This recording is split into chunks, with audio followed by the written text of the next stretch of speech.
week 3 of high school football with 2 marquee programs set to take the field. The energy is intense and the play will be too.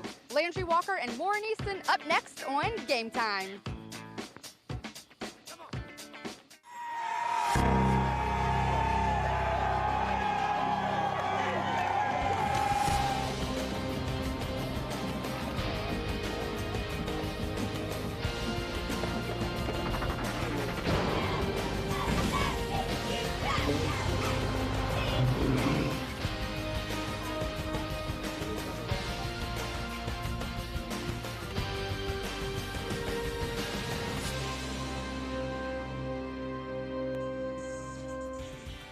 Welcome to week 3 of high school football here on the Louisiana Farm Bureau Insurance Company's Countdown to Game Time.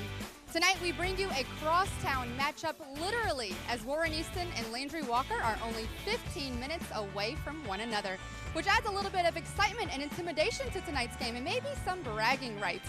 Now Landry-Walker comes into tonight's game 0-2, still looking to find some momentum in their stride offensively, while on the other side of the field, the Warren Easton Eagles are 2-0 and have some big key players when it comes to moving the ball. We'll learn more about those key players in just a few minutes, but right now, let's bring in my 2 sidekicks. We've got Jeff Palermo and Jason DeQueer. And Jeff, we ditched you last week. Did you miss us? Yeah, I definitely missed you guys, that's for sure. Back at Berman Stadium, this is an exciting environment. The band isn't out here yet, but I'll tell you what, when they're out here and when this game's going, it's kind of hard not to want to be here. Well, this is a great neighborhood battle between these 2 schools. These are 2 schools that know each other quite well, and the key is which team can handle the environment better. And for Landry-Walker, they desperately need a win. It's been a tough start for them, losing to John Curtis and Carr, 2 really good teams. But this is where they turned their season around last year, Jason. They won week 3, and then they did not lose the rest of the way. Yep. That's right, and don't let that 0-2 record fool you. This Landry-Walker team is loaded with talent, and there'll be college prospects all over the field tonight. If you like offense, the scoreboard could get broken tonight. There should be a lot of offense in this game, but it may be who can cover some of these talented wide receivers that makes the difference. Guys, tonight's going to be a good one. Jeff, you brought us some history last week, and we're going to talk about that history right now. We had De La Salle and St. Aug for the first time meeting in 15 years, and also their first time playing at Yulman Stadium. Let's take a look at last week's snapback.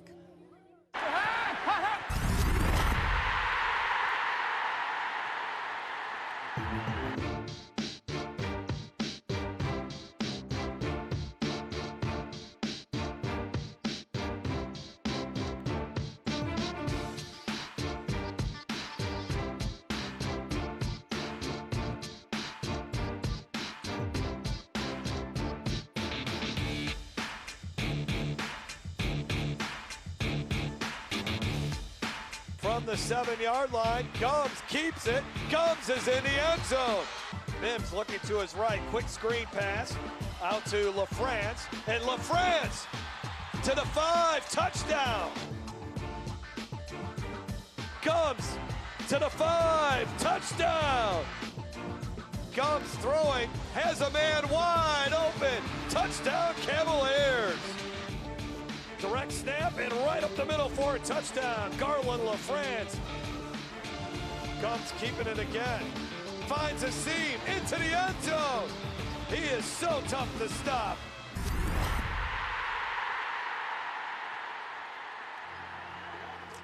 Game Time will be bringing you much more hard-hitting action throughout the season, and we hope that you join us every step of the way.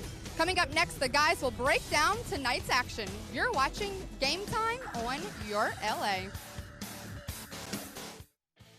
Okay, listen up. I know you offer great auto rates, local agents, fast, friendly claims, but do you want to be a legend? You got to get tough, kid.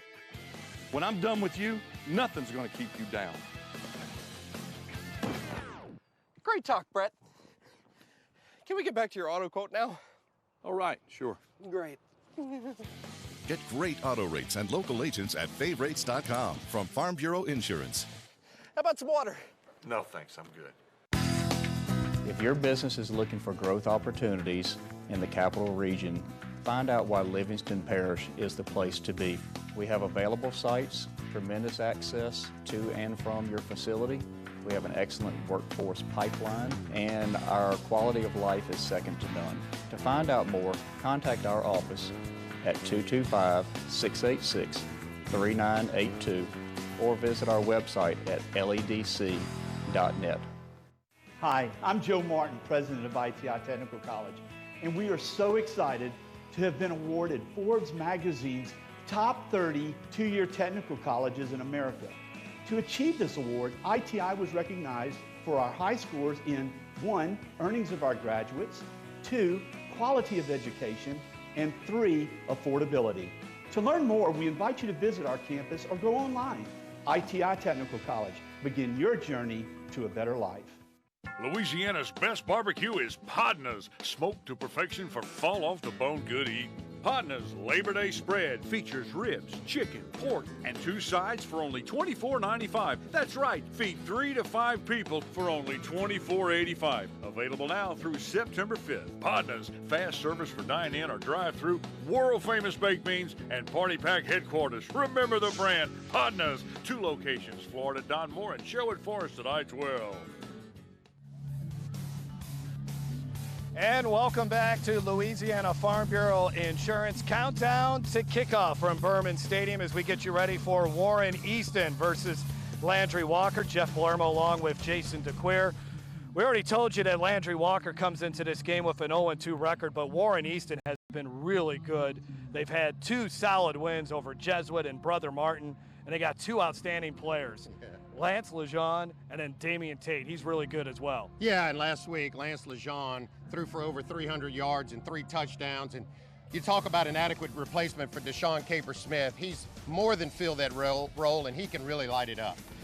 Earlier, we had a chance to talk with the head coach for the Warren Easton Fighting Eagles, Jerry Phillips, in his 2nd season. He's feeling really good about his team. Here's what he had to say to our Jessica Province.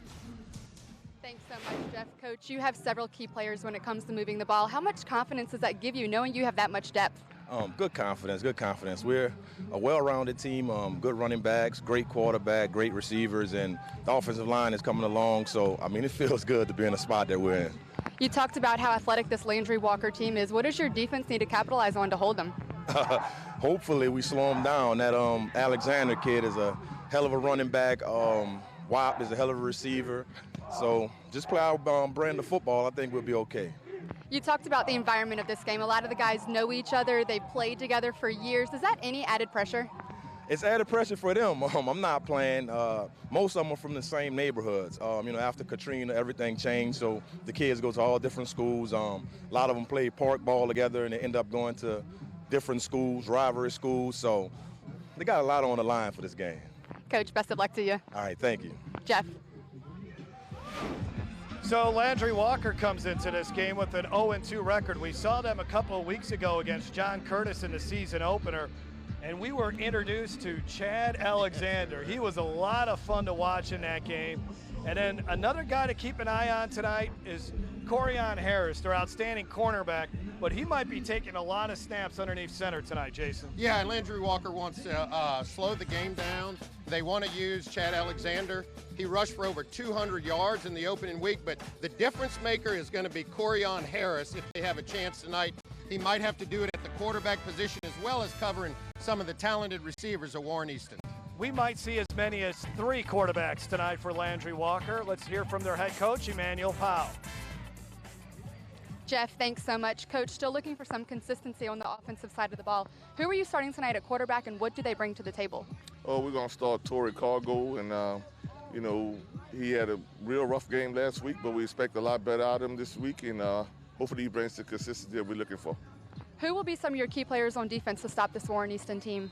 We're going to be led by our defensive line, Samaj Sullivan, Kimon Smith, Josh Smith, those guys. We're going to look for them to pull us through. What will be your final message to your team before they take the field? Kind of a big game for you guys tonight. Well, it's all 4 quarters. Play through the every minute it counts, and the one that makes the most mistakes are usually the one that loses. Coach, best of luck to you. Thank you, I appreciate it. Guys. And even though Landry-Walker has an 0-2 record, Jason, they've really played well on defense. We saw that last week against, or 2 weeks ago against John Curtis. They were shut out last week against Carr.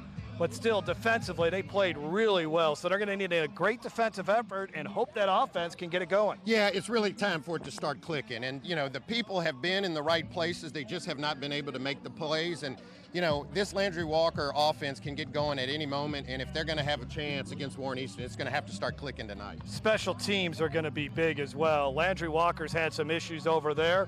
And then, again, trying to slow down this Warren Easton offense that has been fantastic with Lance Lejeune. I'm looking forward to seeing this kid play. Yeah, and he's got a target too and a two-way player in Damian Tate. He caught 3 passes for nearly 140 yards last week, and he's also explosive on the defensive side. So I would look for number 1 Damian Tate to be a real difference maker for for Warren Easton. All right, we'll have more of our Louisiana Farm Bureau Insurance Company's Countdown to Kickoff pregame show as we continue here on YurView.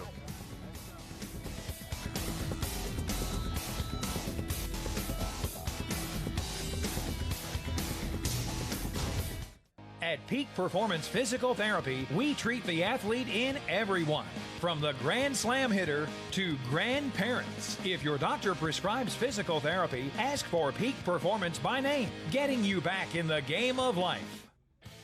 Okay, listen up. I know you offer great auto rates, local agents, fast, friendly claims, but do you want to be a legend? You got to get tough, kid. When I'm done with you, nothing's going to keep you down. Great talk, Brett. Can we get back to your auto quote now? All right, sure. Great. Get great auto rates and local agents at favrates.com from Farm Bureau Insurance. How about some water? No, thanks. I'm good. Welcome to Monogram Express, a unique embroidery boutique specializing in personalized and one-of-a-kind gift ideas. Gifts for babies, children, ladies, and even men, we have you covered. Equipped with state-of-the-art embroidery machines, along with an experienced client-focused staff serving you 6 days a week. Check out the area's largest selection of letters, designs, and thread colors. We're your one-stop embroidery shop, handling personal, corporate, team, and school logos, and you're welcome to bring in your own items. Conveniently located at 2109 Veterans. Monogram Express makes your ordinary gifts extraordinary. Hi, I'm Leighton Ricks, Livingston Parish President. Let me just tell you, I know we've suffered through the August floods, but we're coming back stronger than ever. Through tourism, through our Sheriff's Department, our schools, our Homeland Security Department, our LEDC, through our commercial development, our real estate development, everything you came to Livingston Parish for, schools, all are still there, doing more and bigger and better things than ever. Come on out to Livingston Parish. We're coming back. We are on the move. Livingston Parish is the place to be. At Peak Performance Physical Therapy, we treat the athlete in everyone, from the three-point shooter to the three-piece suit. If your doctor prescribes physical therapy, ask for Peak Performance by name, getting you back in the game of life. Back on the Louisiana Farm Bureau Insurance Countdown to Game Time. Week 3 of the high school football season, and we have a great schedule ahead. Let's take a look at what else is coming up on YurView. Game Time on YurLA has all the best teams and players this season with an unbelievable 2017 schedule. In Week 4, it's our first District League matchup of the season as Catholic League rivals St. Aug and Jesuit face off on September 22nd. The Blue Jays have a young and talented squad looking to reach the state championship game like they did in 2014 when they won it all under head coach Mark Sanji. St. Aug has made great strides under head coach Al Jones, who is in his 3rd season with the Purple Knights. In 2015, St. Aug won 2 games, and last year they won a playoff game. So it'll be interesting to see how St. Aug will fare in 2017. Week 5 brings us back to Baton Rouge for a big-time matchup between Southern Lab and Parkview Baptist. The Kittens are 2-time defending champs in Division 4, while Parkview Baptist has won 5 state titles. These crosstown foes do not have much history playing against each other, which makes it an intriguing game between 2 of the best in the capital city. We start the second half of the regular season with one of the best rivalries in the Crescent City as Edna Carr takes on McDonough 35. It's a rematch of a Class 4A semifinal contest from last season that the Cougars won 26-14. Carr went on to win the Class 4A championship in 2016 with a perfect 14-0 record, while McDonough returns 9 starters on offense, including starting quarterback Lee John Howard. Week 7, we head to Lafayette for another great rivalry game as St. Thomas More faces Turlings Catholic. The Cougars won their first football state championship in Division II last season under legendary head coach Jim Hightower. The Cougars will have a new starting quarterback this year, but there are still plenty of talented skill position players on this team. Turlings has a new coach as Dane Chaponche replaces his father, Sonny Chaponche. He inherits a big offensive line, and they play at one of the best high school stadiums in the state.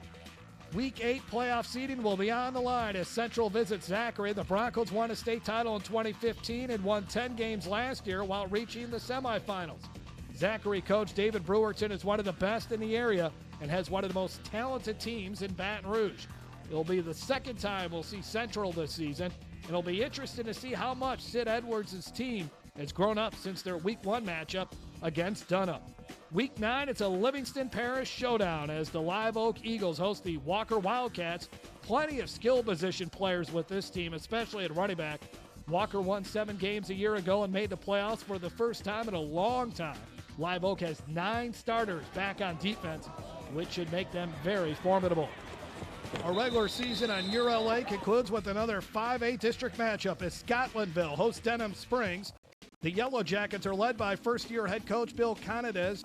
Scotlandville reached the Division I state title game last season and have the talent to return to the Dome again under head coach Levante Davis, who is in his second season and is ready to establish himself as one of the best young coaches in the game. After the regular season, YurView will have 4 playoff games, leading you up to all the action in the Mercedes-Benz Superdome State Championships. Earlier this week, our Jessica Province had a chance to talk with one of our great sponsors, Chris Purvis with Peak Performance and Physical Therapy. Take it away, Jessica. Thanks so much, guys. Joined now by some of our wonderful friends at Peak Performance Physical Therapy. I'm here with Chris Purvis, and Chris, we see Peak Performance out on the field every Friday night, helping the athletes, getting them back out on the field. But today we're in the clinic with some behind-the-scenes action that you guys take care of on a week-to-week basis. What does that look like for some of our athletes? Well, yeah, Jessica, when we're on the field helping with the athletic trainers, with the sports medicine team, it's more of an emergency management type stuff. Okay. You know, we get to check the kids out on the field. Not a lot of treatment takes place there, but there's a lot of diagnosing and trying to figure out if somebody can go back to play. You know, we deal with the issues like concussions and heat illness and cramping and stuff like that. But, you know, during the week is where we do most of our work with the athletes. Okay. We get ankle sprains, we get muscle pulls and strains, a lot of that this time of year. We have knee injuries and shoulder injuries, but the vast majority of what we do as part of the sports medicine team as physical therapists is work with these kids during the week to try to get them ready to be able to play on Friday night. Now, we see Peak Performance week in and week out, like you mentioned, at the games and here at the clinic, they're visiting you guys, but that's a partnership that has continued to grow strong year after year. Tell me a little bit about what makes that partnership so special and how it works. Well, it's just a great way for us to be able to be a part of the community. We all love football. A lot of our therapists that cover at the games have played football. They love being out there. We get to work, like I said, as part of the sports medicine team. So we get to support the school. We get to support the physicians. You know, some schools have physicians there, some don't. Some schools have athletic trainers on the sidelines, some of them don't. So we try to be a resource for the school and a resource for the kids. And, you know, nobody likes to deal with injuries. That's the bad part of sports, but they obviously happen. And thank goodness most of them are fairly minor, and we can address those things in the clinic. And it's just great for us to be able to you know, walk out on a Friday night or to pick up the paper on a Saturday morning and read about one of our patients and, you know, playing well in a game. Yeah. Getting athletes back out on the field week in and week out. Chris Purvis, thank you so much for joining me. Thank you. Guys, back to you.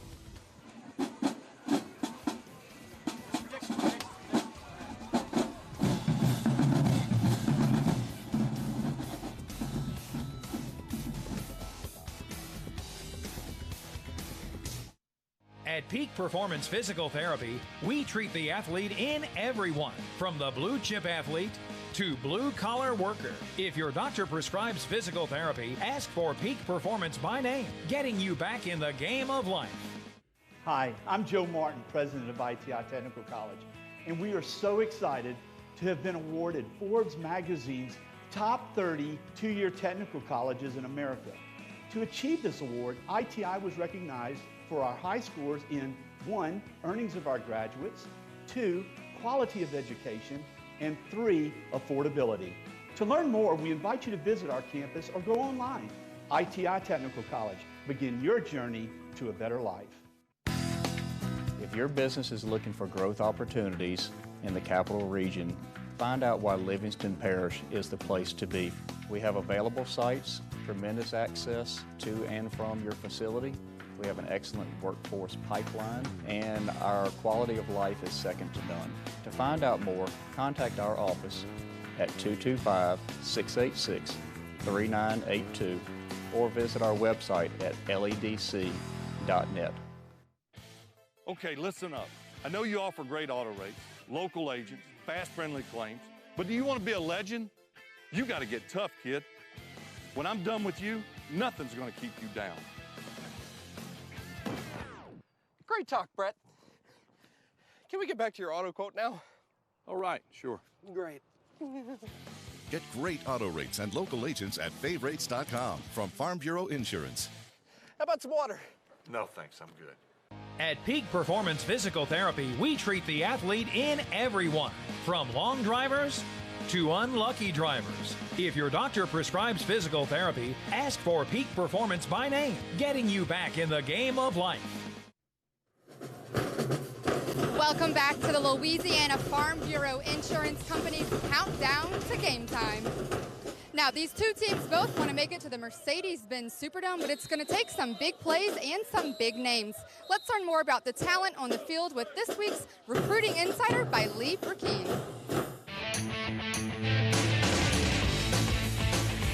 Hi, I'm Lee Burkeen. We're going to talk about Warren Easton High School. We're talking about a team that's super talented. It's better than the team 4 years ago that went to the Superdome that had Tyron Johnson and several college prospects. They have a quarterback, Lance Lejeune, who's phenomenal. Phenomenal. This kid can be a dual threat. He's a national recruit. He's only a 219 kid. He's got 2 years of football left.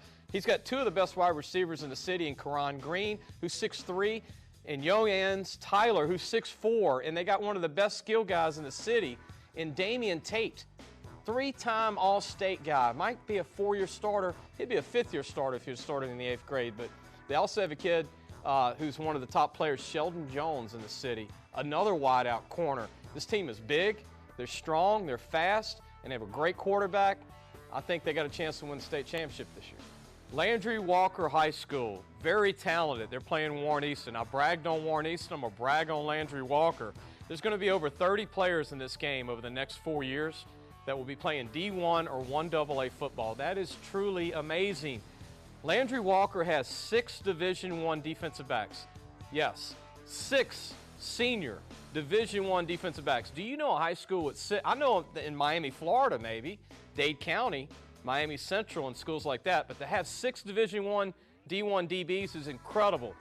This team uses 2 quarterbacks, and I think it's going to pay off late in the season. They use a senior named Torrey Cargo, who's new and green and getting better every week, and they got a guy named Jaquan Dorsey, who's a junior. Chad Anderson, their junior running back, is one of the great skill players in the state of Louisiana. He runs a 4.3 40. Devontae Jason is the senior. I think he's the best receiver in Louisiana. That includes Terrace Marshall from Parkway, your Lawrence Keys from McDonald 35, all great players. And Jamar Chase, great player. But Devontae Jason, to me, could be the best receiver in college football in a year or two. This is a great team. Once the quarterbacks pan out and get better and more experience, this is going to be a phenomenal game to watch.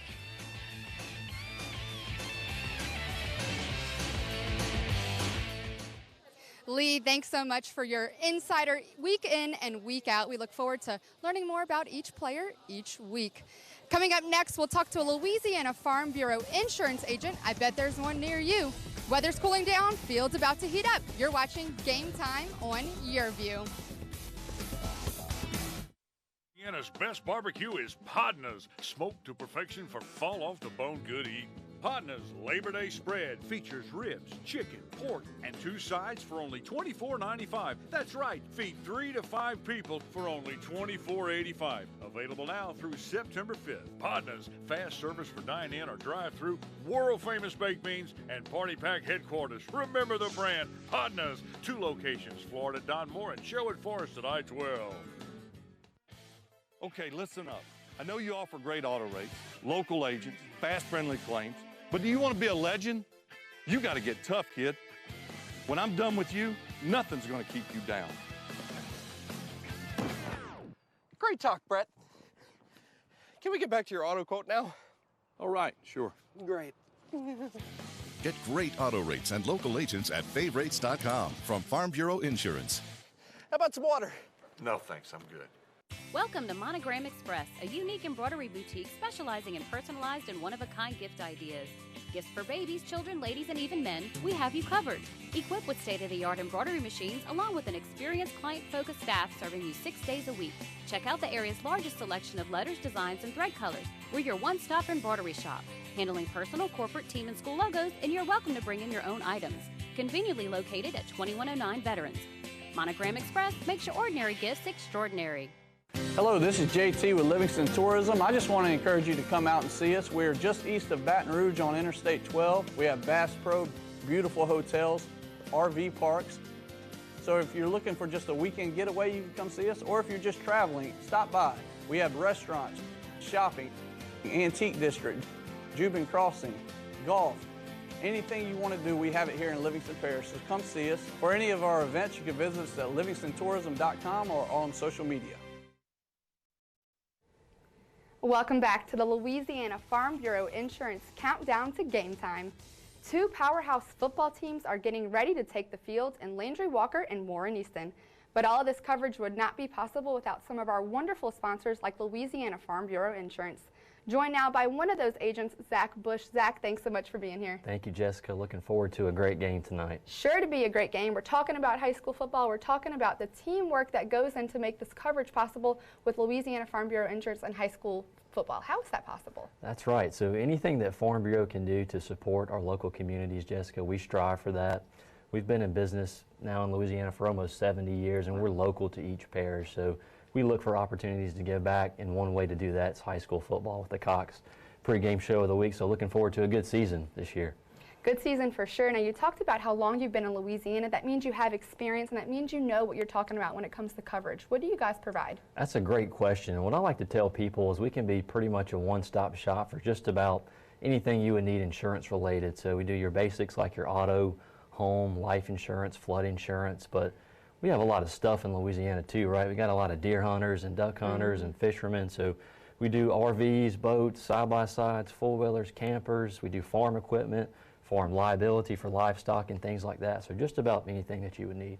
A one-stop shop with real service and real people. Zach, how can people find out more information to contact you guys? Sure. So I'm located in Lafayette. We have 2 offices in Lafayette. But if you go to lafarmbureau.com, we have an agent locator there. You can find a local agent in your parish too, Jessica.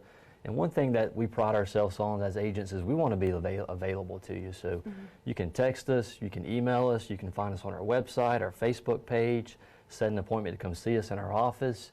And when you do that, you build a relationship with your agent where we're able to protect your assets better that way. You make it so convenient with the text availability. How has that increased your sales at all? So the more text, the more sales you get, I guess you could say. But text message is a great tool to keep in touch. A lot of people are comfortable with that, and we utilize that. So. Well, Zach is ready and willing. Zach, thanks so much for joining me. Thank you so much, Jessica. Moments away before kickoff between Landry-Walker and Warren Easton. Warren Easton about ready to take the field. Landry-Walker the same. Both teams huddling up. Landry-Walker comes into this game with a record of 0-2. Let's take a look at the rankings according to the Louisiana Sports Writers Association. First of all, for Warren Easton, they are 2-0 after wins over Brother Martin and Jesuit. Plaquemine and St. Thomas More play each other tonight, so that's an interesting matchup. We'll see McDonough 35 later on in the season taking on Carr, who's ranked number 7. We'll also see Turlings Catholic later on in the season. They got a big game tonight against Notre Dame. Karen Crow has a big game tonight against Acadiana, and Parkview Baptist is facing John Curtis. So a lot of movement in the rankings could occur after tonight's games. Now let's look at 5A. West Monroe is number 1. There's John Curtis. Evangel, who will be without Davin Cotton, the LSU commitment for the rest of the season. Rummel will get back in action this week as they will be taking on Riverside. Acadiana, Scotlandville, Catholic High. Barb has had a really nice start to the season. They won last week at Riverside. And then Zachary and John Aaron wrap up the top 10.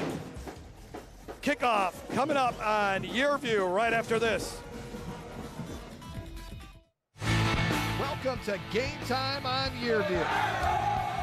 It's time to get hyped for one of the better rivalries in the Crescent City. The Warren Easton Eagles are a championship contender in 4A, and their opponent tonight is the defending 5A champion Landry-Walker Chargin Bucs. Get ready for big pass plays, tough running, and hard-hitting defense on the West Bank. It's Warren Easton versus Landry-Walker, next on YurView.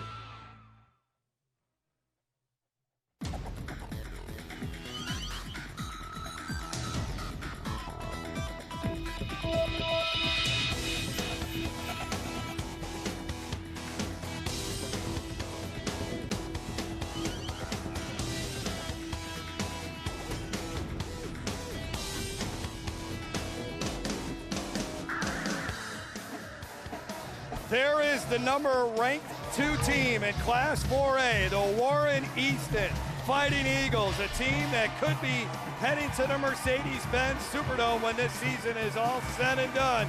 But they are facing a difficult test tonight at Berman Stadium as they are taking on the defending 5A champion, Landry-Walker Chargin Bucs, who are looking for their first win of the season here tonight. Hello, everyone. I'm Jeff Palermo, along with my color analyst, Jason DeQuire. Glad you could join us for high school football on YurView. Warren Easton has looked very impressive in their 2 victories so far this season, beating up on Catholic League teams as they knocked off Brother Martin and Jesuit.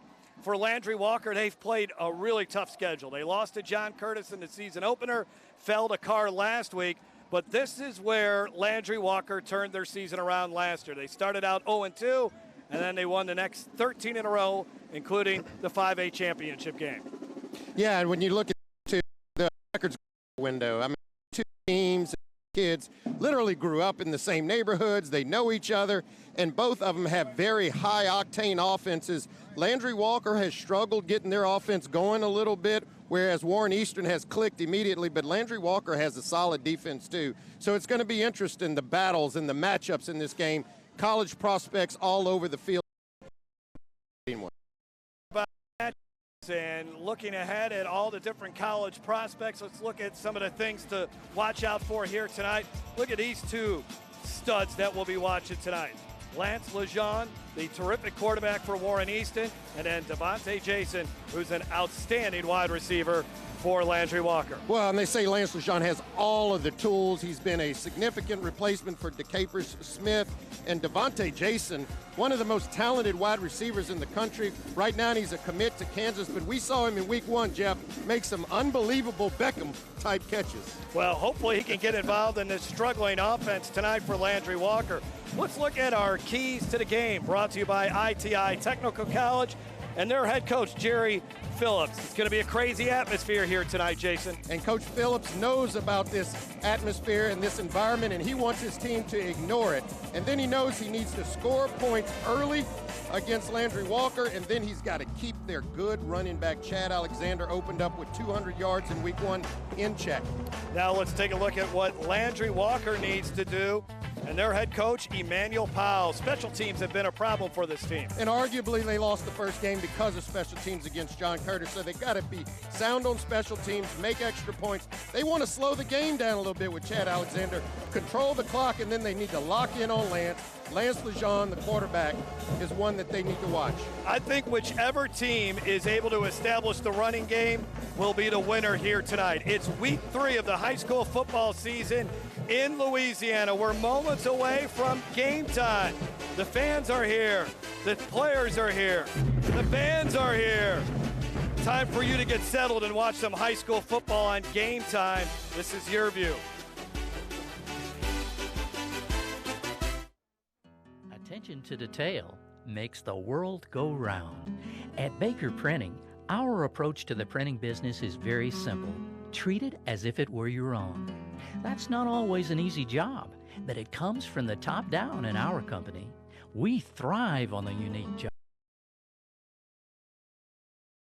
Customers, if they were our very own. At Baker Printing, attention to detail makes our world go round.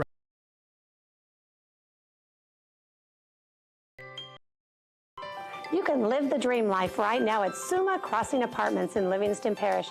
Imagine luxurious and affordable living where it is safe and the school systems are awesome. A quiet community with a private, well-stocked lake and a cool, relaxing swimming pool. Easy access for Baton Rouge commuters or students at Southeastern. It's not a dream, it's real and waiting for you. Come see Suma Crossing, exit 19 on I-12.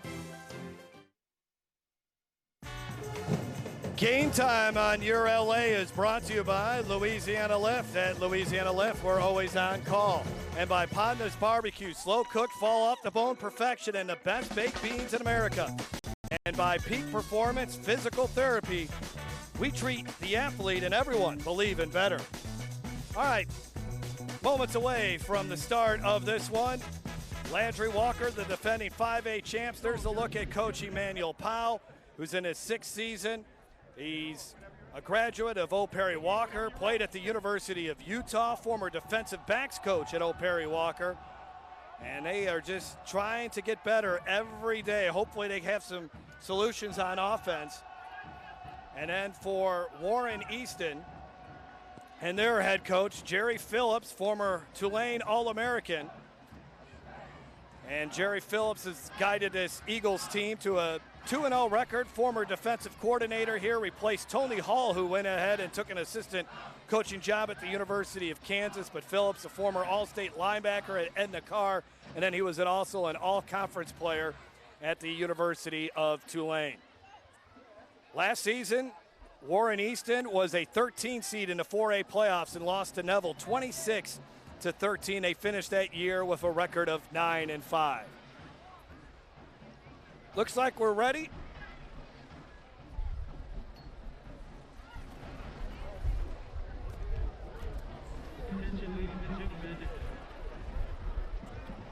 So the referees finally say it's time to play some ball.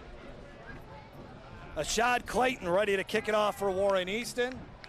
And back to return, Chad Alexander, along with Taiwan Francis. It'll be Alexander from the 11. And Alexander gets pounded on the first play of the ball game as he got across the 25 to the 26. 14-yard return, big-time hit applied by Josh Williams. But, Jeff, I'll tell you the one thing that's going to excite me already about this game, these unis for Landry-Walker, we'll be able to see the numbers tonight. I thought the uniforms for John Curtis were really cool, but I like the bright yellow. That makes things a little bit easier here. An assist to the broadcasters. So let's see who's going to be coming out for Landry-Walker as the starting quarterback. Emmanuel Powell has 3 guys to choose from: Jaquan Dorsey, Torrey Cargo, and Corian Harris. We saw Jaquan Dorsey start that game against John Curtis. Did not fare very well, and Torrey Cargo came in, and really neither guy did very well last week in a loss to Carr, where they lost 24-0. Threw for a combined 99 yards in that game against Carr. Corian Harris is actually in the huddle. So Emmanuel Powell hinted that it could be Corian Harris, and it is, the senior, who is an outstanding defensive back, but he's going to be leading the offense, and he's got 5 quarterbacks to work with. They want to get Alexander established, and Alexander a positive gain up to the 34 as he picks up 5 yards. So there's a look at Corian Harris. Now it says cornerback. That's because he's a 4-star, 5-star cornerback. But because they've had so many troubles at the quarterback position between Jaquan Dorsey and Torrey Cargo, they're going with Harris. Coach Powell says the game is slower for him than the other 2 guys. And he also says Corian's a really great runner with the football. We'll find out here shortly, I think. And we will find out right here. He eludes one defender, gets a block, and all the way up towards midfield. And a first down here. But there is a penalty flag at the 43, and this might be coming back. Well, and the other thing about Corian Harris is he actually played quarterback growing up, and he just knew that he wasn't going to be able to play behind Keaton Thompson, and so he ended up making the switch, and obviously still can be a dual-threat player. Illegal block in the back.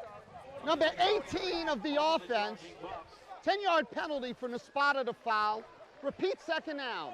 Iggy Christiana is our referee, and the guilty party there is Bobby Morgan. Let's take a look at it again. So look for number 18, and it looks like this is going to be a pretty easy call for the officials. Not much contact, but just enough.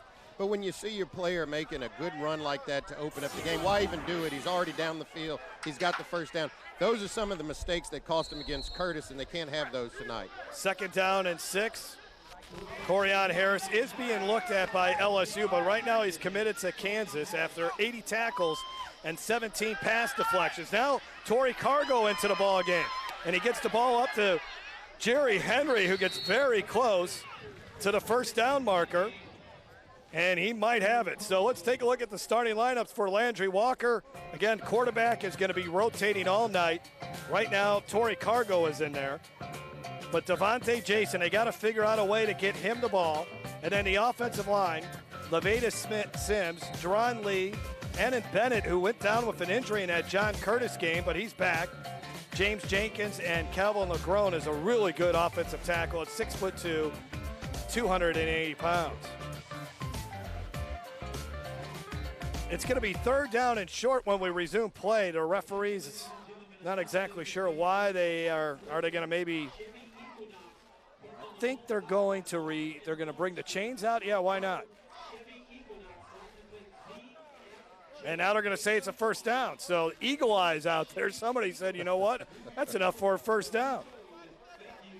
Yeah, and a real good start for this Landry-Walker offense. Obviously, we saw them in week 1 right here on YurView struggle a little bit coming out the gates. And, you know, it looks like Coach Powell's going to be playing rotating quarterbacks, almost like the old Steve Spurrier, shuffling one in and out. Harris in a deep shotgun formation. And now he'll run it to the far side, and he's got a first down. Now, Jerry Phillips, the head coach for Warren Easton, we asked him about preparing for multiple quarterbacks, but he said they weren't really going to worry about it. They just figured Landry-Walker is going to run their offense. Here's a look at that Warren Easton defense brought to you by the Livingston Parish Economic Development Council. Kyron Gibbons is a really good one. Niall Vincent, Jacob Parker, Jeffrey Bubblegum Holmes, Jason Allen, Josh Williams, Chester Kimbrough is one of the better cornerbacks in the state. Damian Tate has been fantastic.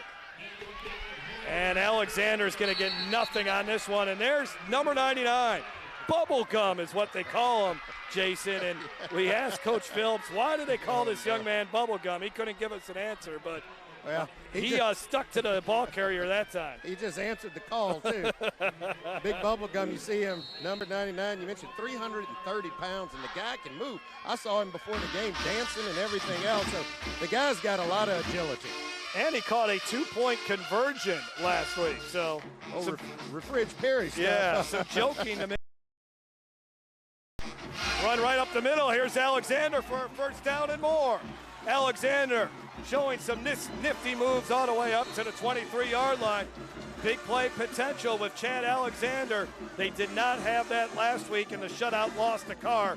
That's what Landry-Walker needs. Well, you can see right here just the read option, and hole opens up beautifully in the middle, and Chad Alexander, this guy knows what to do when he gets in space, and he's very hard to bring down. 27-yard run.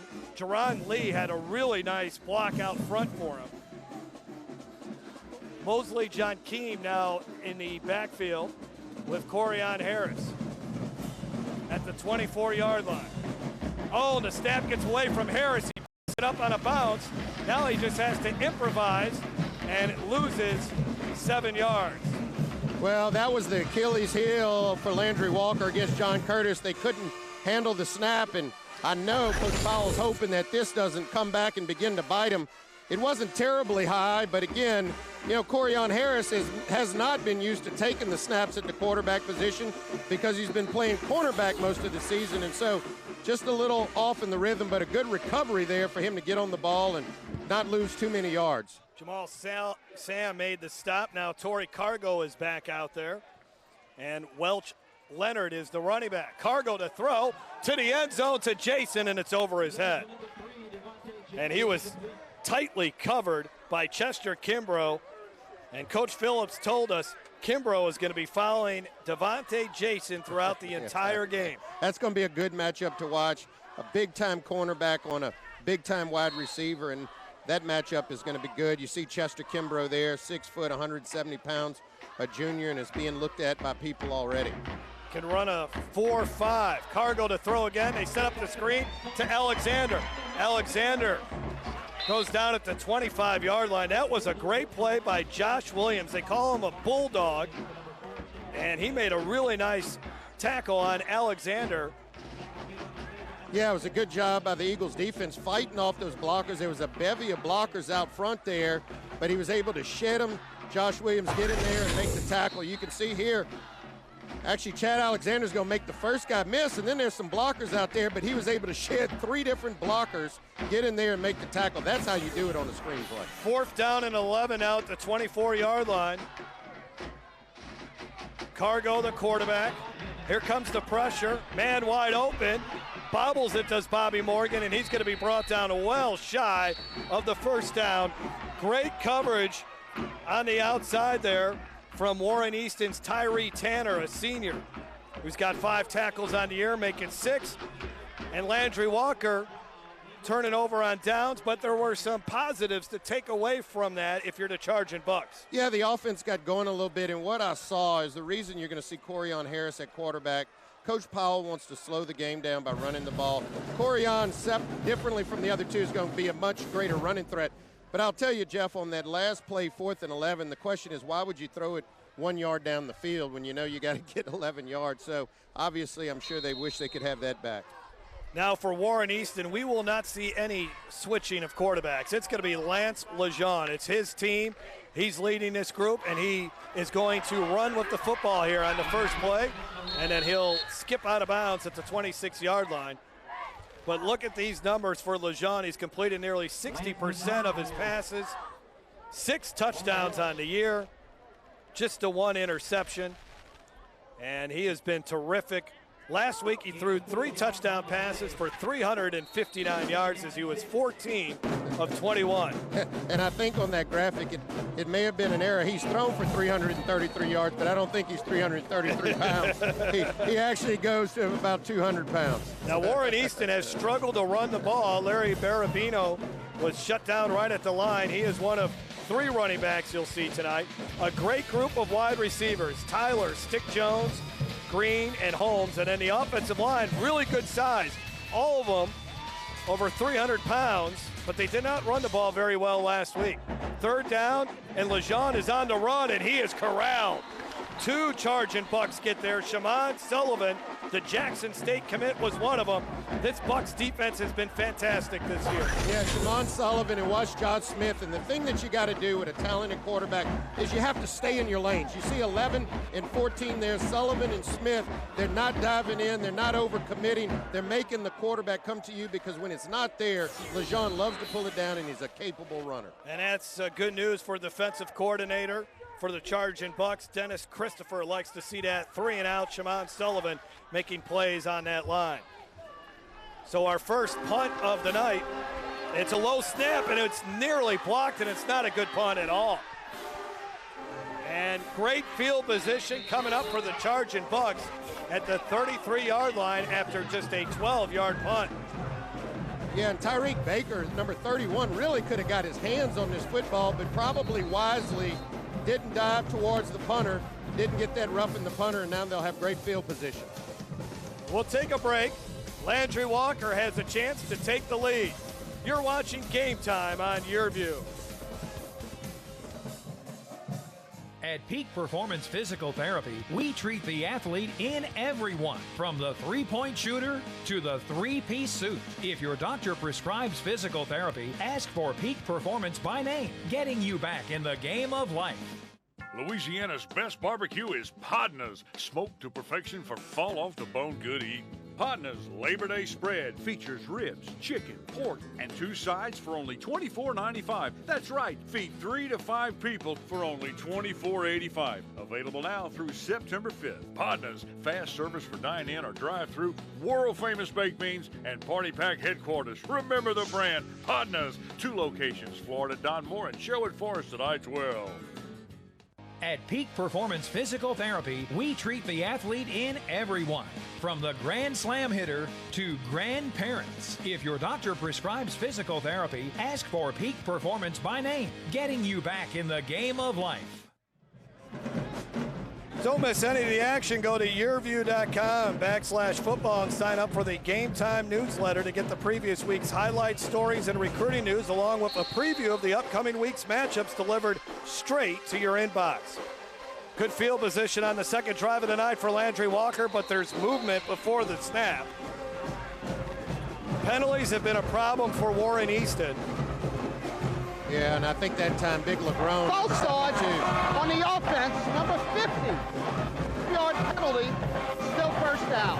Well, I apologize, Big Calvin. It wasn't you. It was the center who came out of his little start there too soon and backing him up.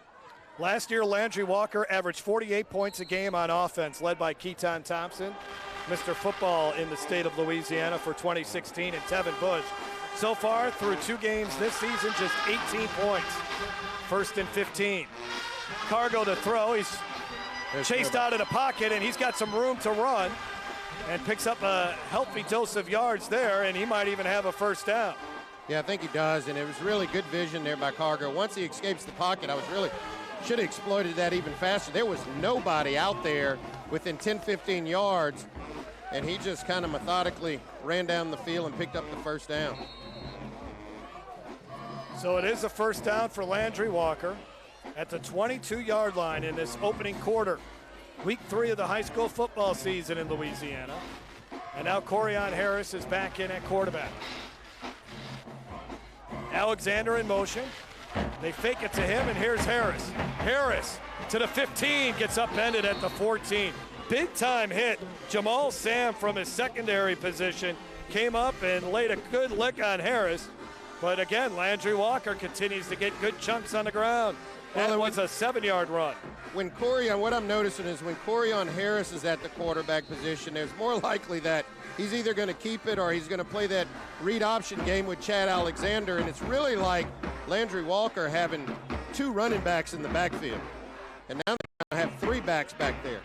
Inside the Livingston Tourism red zone for Landry-Walker, 2nd down and 3. Harris hands the football off, and not much running room there as a couple of Eagles flock to the football, led by number 51, Kyron Gibbons, who has really been good up front. He's got double-digit in tackles already this season, and it's 3rd and 1. And one other thing that you may notice different than week 1 with this Landry-Walker offense is they're running plays a lot slower. They were very high tempo, trying to get as many plays in as they can. And Coach Powell is kind of saying, we want to control the clock and not let Warren Easton have the ball as much. 3rd down and a long 2 here for the Bucs. There is a whistle. It looks like we might have a timeout. Timeout, Warren Easton. 3rd down and 2.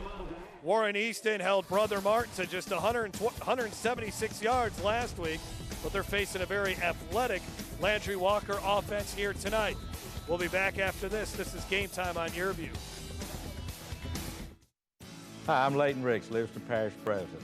Let me just tell you, I know we've suffered through the August floods, but we're coming back stronger than ever. Through tourism, through our Sheriff's Department, our schools, our Homeland Security Department, our LEDC, through our commercial development, our real estate development, everything you came to Livingston Parish for, schools, all are still there, doing more and bigger and better things than ever.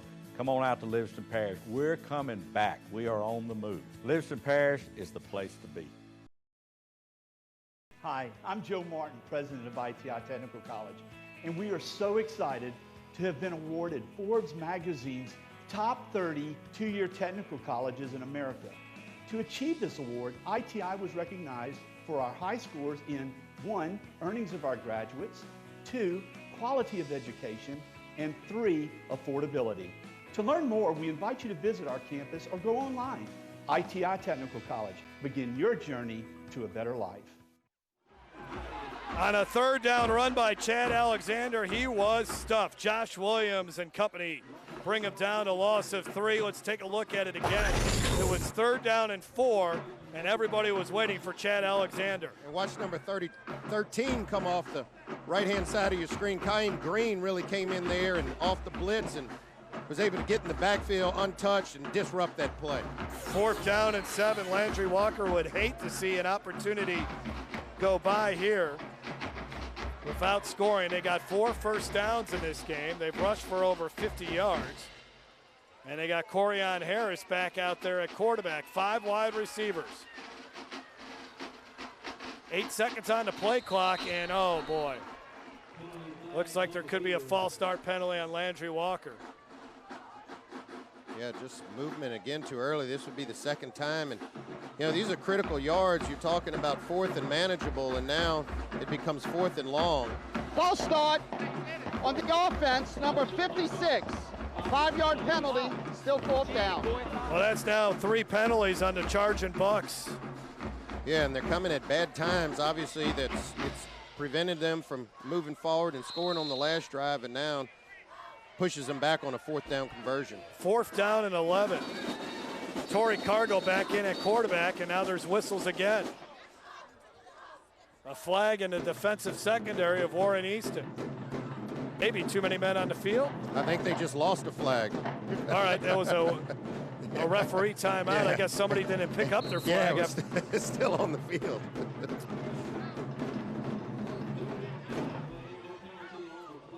Cargo. Jerry Henry's in the slot. Devontae Jason, the wide receiver at the bottom of your screen. Watch him. They'd love to get the ball to him. Cargo's looking his way. Over the middle. It's caught. Jason. Touchdown. Touchdown, Chargin Bucs on 4th and long. They hit on a 23-yard pass play. Well, there you go. You want to see one of the best receivers in the country. There he is, Devontae Jason, 6'4", 215. And I'll tell you what, you got to try to move him around in that wide receiving core. Don't line him up in the same place and try to be a little bit more deceptive. This time they run a quick slant, and Cargo just throws it right on the button there. A beautiful throw, and Devontae Jason's going to make that catch 10 times out of 10 and right into the end zone, and a good strike there for Landry-Walker and on the board first. Well, how good does that feel for Landry-Walker? Now let's see what they can do on the extra point.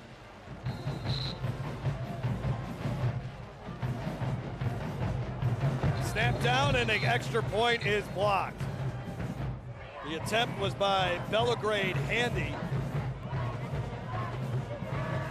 Or I should say Handy Belgrade. Got the first and last name. It was Chester Kimbrough that comes in there, but I think they may say he came a little early. Yep. Off your left-hand side of your TV screen there. I didn't see a flag down, but it looks like it's going to be a do-over, if you will. Well, if you're Landry-Walker, they're going to still try the extra point. I was thinking they might. Well, it looks like they're going to take the yardage on the kickoff. Now they move it up. All right. I was thinking maybe you might want to try the 2-point conversion here. So Belgrade, the senior, has another opportunity here. Left-footed kicker. Dorsey to hold. And he missed it badly to the right. Well, that time it's on Belgrade because that was a good snap, a good hold, and if that ball comes off as a spiral, you just mishit it, and that's what happened there. Let's look at the touchdown catch. Chester Kimbrough had coverage on Devontae Jason, but not really in your screen there at all. No, and they didn't jam him. He had room to run. He was free on that slant, and give credit to Cargo for standing in there and just throwing a dart. Thought there was going to be a little trash talking there at the end, but it turned into be good sportsmanship. As we mentioned earlier, these players know each other. They grew up with each other, and I'm sure they respect each other as well. You look at our Partners Barbecue scoring drive, 6 plays, 33 yards, so they take advantage of the short punt. And Landry-Walker is on the board after they were shut out last week against Carr. Now for Warren Easton, this has been an issue for them in their first 2 games of the season. Even though they easily defeated Jesuit and Brother Martin, they got off to slow starts in both of those games. Jerry Phillips was hoping to avoid that tonight.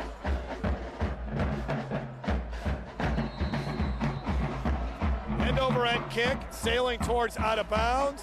It is going to be picked up by Kimbrough, but he stepped out of bounds at the 12-yard line. Yeah, he clearly stepped out there, and his foot, once he fielded that ball, I thought it was questionable for him to even field it because it looked like it was going to go out of bounds, but as he fielded it, I think his right foot was right there on the line.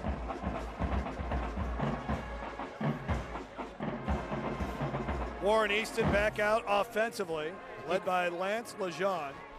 And you can see Jerry Phillips giving Chester Kimbrough an earful and undoubtedly telling him, you shouldn't have touched that football. Here you go right here. And right there when he makes that step, his foot is out of bounds, and that ball was clearly going to go out of bounds.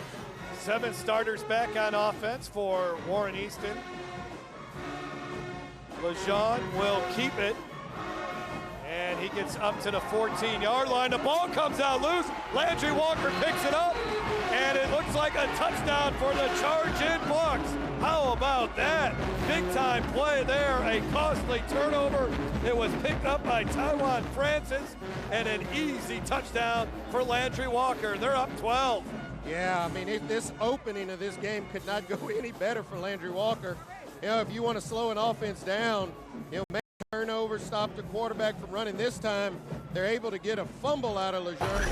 And watch Taiwan Walker, number 8, is in the perfect place when this, let's see if we can see where the ball pops loose. Right here, when he's making, Lejeune's making that move, carrying it like a loaf of bread. And there comes Taiwan Francis, able to pick it up on the bounce and get into the end zone. And just like that, 2 scores back-to-back for Landry-Walker. Looked like Josh Smith may have knocked that ball loose. The extra point try is no good, so they still decided to kick the extra point. But a touchdown for Taiwan Francis. And Emmanuel Pollen told us this guy, Francis, is always in the right spot at the right time, and he was here.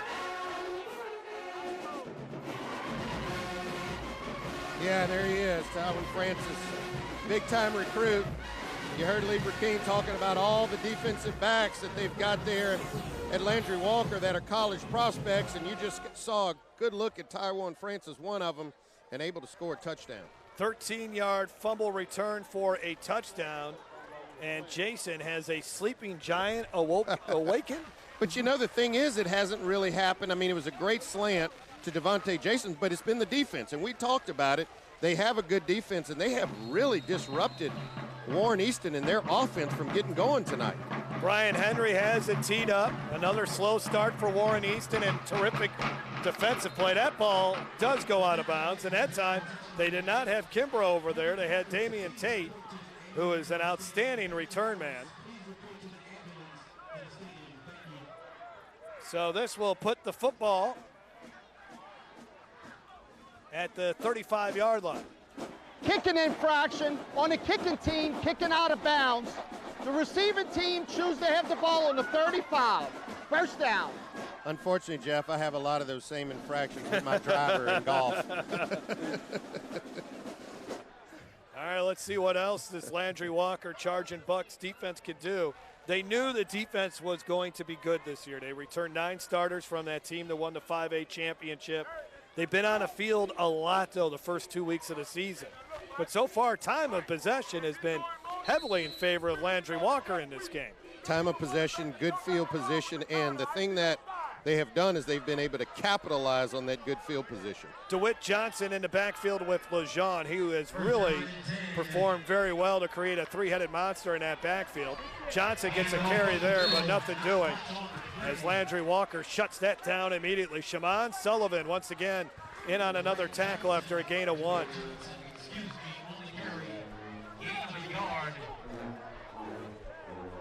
Several big-time recruits on this defensive side. Corian Harris, Curry Ben,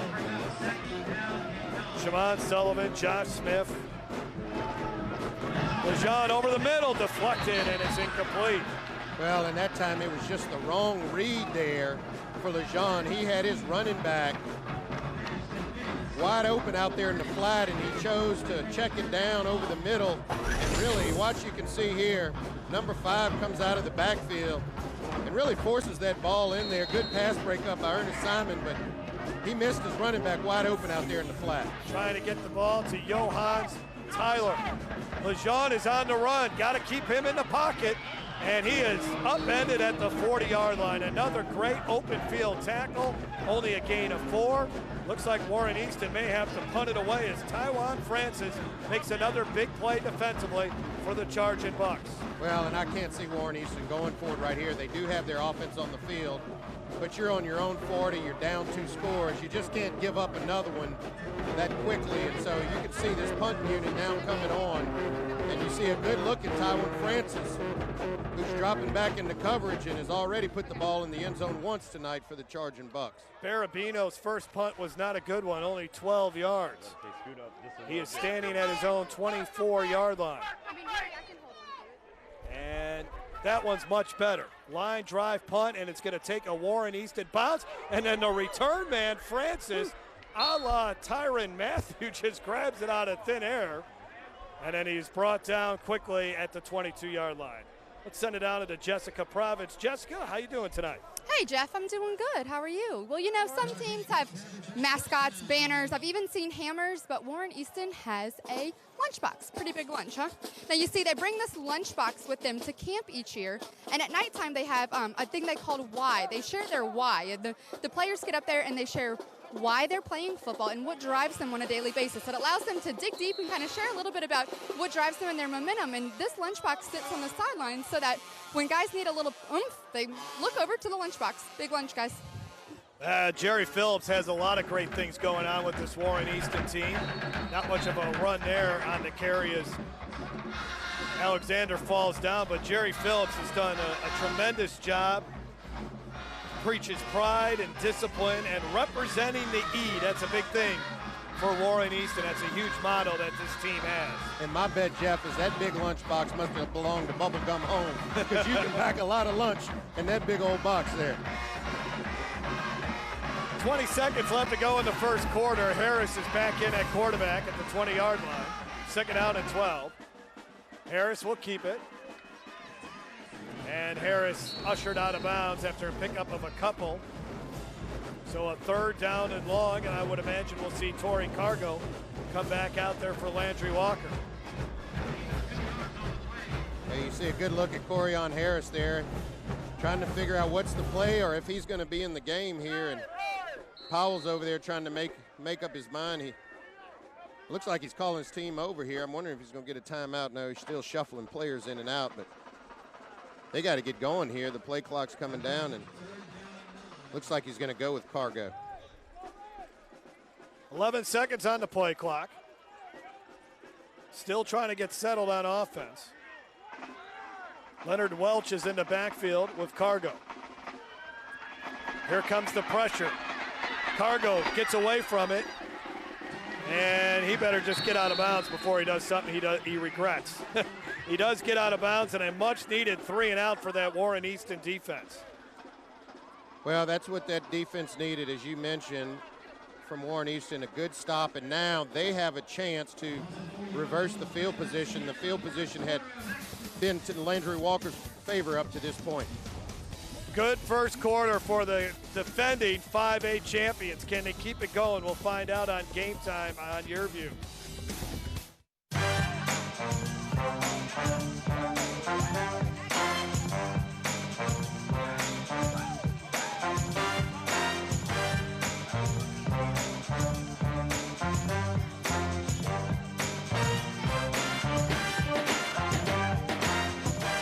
Game Time on YurView. Jesuit at St. Augustine live Friday at 7 p.m. Brought to you by Louisiana Farm Bureau Insurance. Real service, real people. Welcome to Monogram Express, a unique embroidery boutique specializing in personalized and one-of-a-kind gift ideas. Gifts for babies, children, ladies, and even men, we have you covered. Equipped with state-of-the-art embroidery machines, along with an experienced client-focused staff serving you 6 days a week. Check out the area's largest selection of letters, designs, and thread colors. We're your one-stop embroidery shop, handling personal, corporate, team, and school logos, and you're welcome to bring in your own items. Conveniently located at 2109 Veterans. Monogram Express makes your ordinary gifts extraordinary. Game Time on YurView is brought to you by Panda's Barbecue. Slow cooked, fall off the bone, perfection, and the best baked beans in America. And by Gary Lewis Properties, from apartments, condominiums, and townhomes. Gary Lewis Properties, a top provider in Baton Rouge of residential and commercial property for rent. And by ITI Technical College, your key to a better life. Chargin Bucs up 12. They'll punt it away. Easton should have good field position. Devontae Jason will handle the punting for Landry-Walker. And they've got the dangerous Damian Tate back there. We talked about him earlier, commit to McNeese State, and really versatile player for Warren Easton. All he needs is a crease, and he can take it to the house. Jason's punt is not good at all. And Warren Easton now will have terrific field position. Now there is a flag at the 45-yard line, a scrum away from everything after a 16-yard punt. Getting off the bottom of that pile, Sebastian Miller, a junior. And now let's wait and hear from Iggy Christiana. Yeah, he was tangled up with number 3, Chester Kimbrough, who's been active a lot tonight. And let's see if we can see what the extracurricular activity was there. And I tell you, just when Warren Easton could begin to get some momentum here, you would hate to see them get backed up for 15 yards before the offense touches the field. Personal foul number 3 after the play. Wow, so it will back up Warren Easton. So instead of starting in Landry-Walker territory, they're back to the 40. We have a dead ball foul, a personal foul, number 3 of the receiving team. 15-yard penalty from the spot of the foul. They retain the football, 1st and 10. Watch the right side of your screen here. You see, Kimbrough just tosses him down and then kind of holds him down. Yeah, and it may have been some of that ladder stuff that you see there, just unnecessarily falling on him. And, probably a little frustrated here at the beginning. Ashad Clayton, a sophomore running back, gets a chance to carry the football. And he burst into the Landry-Walker secondary, and he's all the way up to the 47-yard line. There's SEC schools already recruiting this young man. Well, and a good look at him there, and you can see why. He's a big sophomore, too. Powerful running back, and, Jeff, his coach, is even using words like Leonard Fournette already. But you got a good look at him on that carry. It will be a 1st down. There is no flag on the field. There's no foul for blocking below the waist. The player rolled into the legs. The result of the play is a 1st down. I believe that is the first down for Warren Easton in this game. And now they're in Landry-Walker territory, down by 12.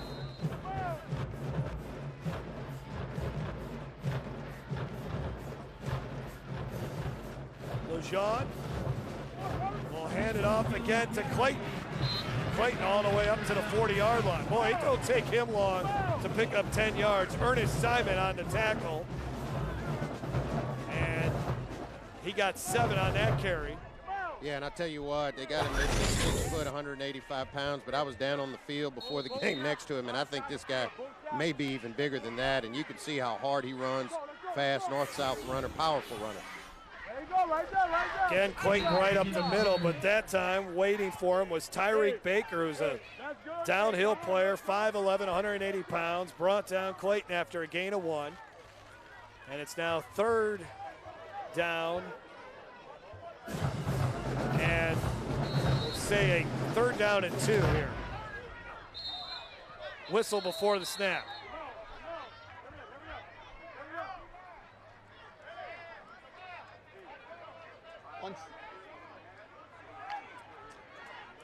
False start, 63 of the offense. 5-yard penalty, replay 2nd down. And all of a sudden, here come the penalties to hamper Warren Easton. They had 12 of them last week. So what was 3rd and 2 now is 3rd and 7. Barabino in the backfield with Lejean. Lejean fires one over the middle, and it's incomplete. Nearly intercepted by Devon Johnson. He was really the closest player there, and it's 4th and 7. If you're Jerry Phillips, do you go for it here? No, I'm probably kicking the football, being down 2 scores. I don't want to give him the ball, and it's a long 4th down conversion. And really, LeJean had him here. He just overthrew him. You could see his receiver out there, Justin Lapine, was open there for a flash, and LeJean just hasn't gotten his rhythm yet this game, and quite frankly, Landry-Walker's dropping a lot of people in coverage, and you can see in that last series that Coach Phillip is willing to run a shot Clayton more to try to see if they can begin to open up that passing game. Barabino out to punt. Francis back to return. Good punt there from Barabino. It hangs for a long time. And then it's down at the 18-yard line. 37-yard punt. So he's done well after shanking his first punt. Now Emmanuel Powell's team takes over up by 12.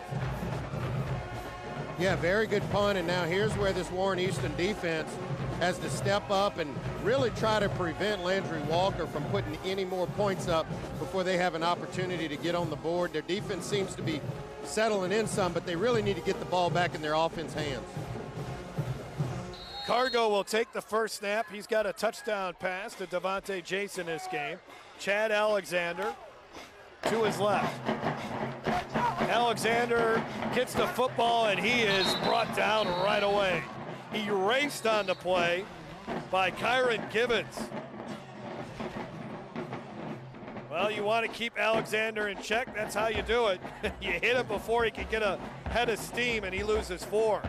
Well, and I think this Eagles defense is now starting to key in on the run a little bit more, realizing that that's Powell's strategy, is to get that running game going. And now they're being a little bit more aggressive on the front with some stunts and trying to slow this running game down. Jarice Bradford was also in the backfield. Passing situation here, 2nd and long. Alexander will split out. Now lined up in the slot. Now in motion. Cargo over the middle, off the hands, and there was a lot of room to run for Jerry Henry. Missed opportunity there for the Bucs. Well, and we saw Jerry Henry miss a couple in week 1 when we did the game, and here there was nothing but real estate in front of him, and Cargo just throws a dart in there. And I tell you what, if he looks that ball in and turns upfield with his speed, he could have potentially taken that the distance. 3rd down and 13. He'll watch this play from the sidelines. Devontae Jason's the wide receiver to the near side. Kimbrough locked in on him. The screen to Alexander, not much room to run. He shakes and bakes, but it gets him nowhere. And Landry-Walker will have to punt. And that's a big stop there for for Warren Easton. Jamal Sam coming up, Chad Alexander able to shed him, but then the rest of that Eagle defense is swarming, and seeing a lot of this run game and screen game here early for Landry-Walker. Gain of 5.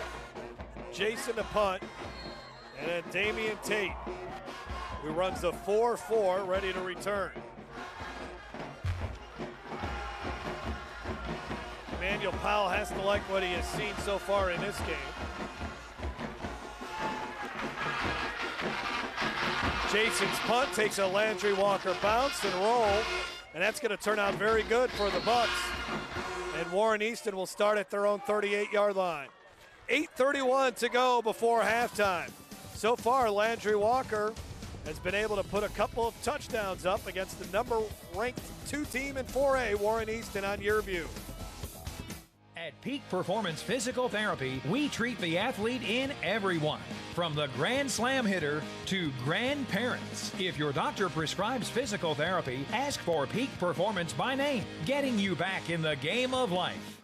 Hello, this is JT with Livingston Tourism. I just want to encourage you to come out and see us. We're just east of Baton Rouge on Interstate 12. We have Bass Pro, beautiful hotels, RV parks. So if you're looking for just a weekend getaway, you can come see us. Or if you're just traveling, stop by. We have restaurants, shopping, antique district, Jubin Crossing, golf. Anything you want to do, we have it here in Livingston Parish. So come see us. For any of our events, you can visit us at livingstontourism.com or on social media.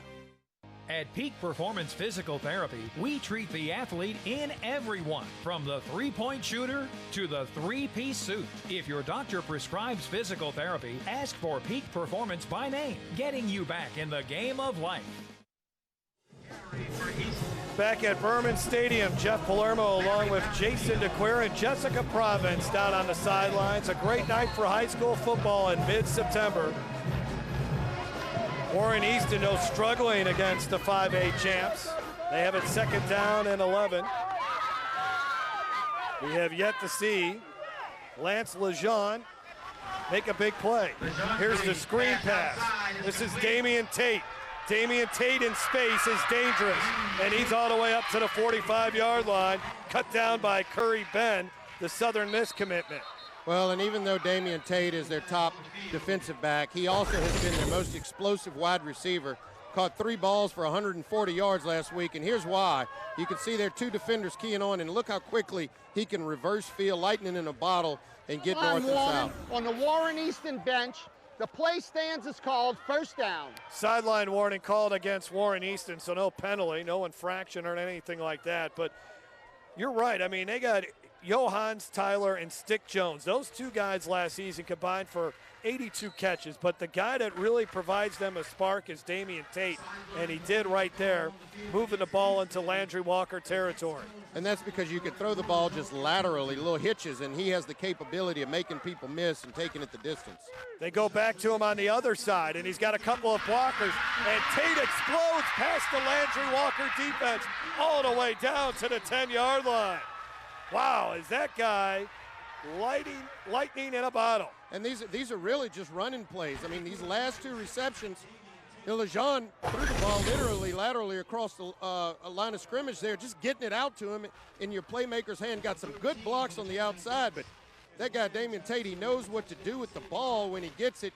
You can see why they use him in the return game, and really he has ignited this Warren Easton offense to this point. 34-yard pass play. Tate now will get a breather as they're inside the Podner's Barbecue red zone with the football at the 10-yard line. A whistle, and Emmanuel Powell wants to call timeout, the head coach for the Chargin Bucs. 7:08 to go before halftime. Landry-Walker, their first charge timeout at the half. And we're going to take the break with them. Warren Easton has an opportunity to finally get on the scoreboard. Jerry Phillips wants to talk with the referee. 12-0 is our score. You're watching Game Time on YurView. Okay, listen up. I know you offer great auto rates, local agents, fast, friendly claims, but do you want to be a legend? You got to get tough, kid. When I'm done with you, nothing's going to keep you down. Great talk, Brett. Can we get back to your auto quote now? All right, sure. Great. Get great auto rates and local agents at favrates.com from Farm Bureau Insurance. How about some water? No, thanks. I'm good. Hi, I'm Joe Martin, president of ITI Technical College, and we are so excited to have been awarded Forbes magazine's top 30 two-year technical colleges in America. To achieve this award, ITI was recognized for our high scores in 1, earnings of our graduates, 2, quality of education, and 3, affordability. Or go online. ITI Technical College. Begin your journey to a better life. Game Time on Your LA. Thanks Louisiana Lift for their support of this telecast, specializing in customer service, equipment, rentals, parts, and training. Louisiana Lift has been serving its customers since 1980. You can call them at 504-463-3400 or lalift.com.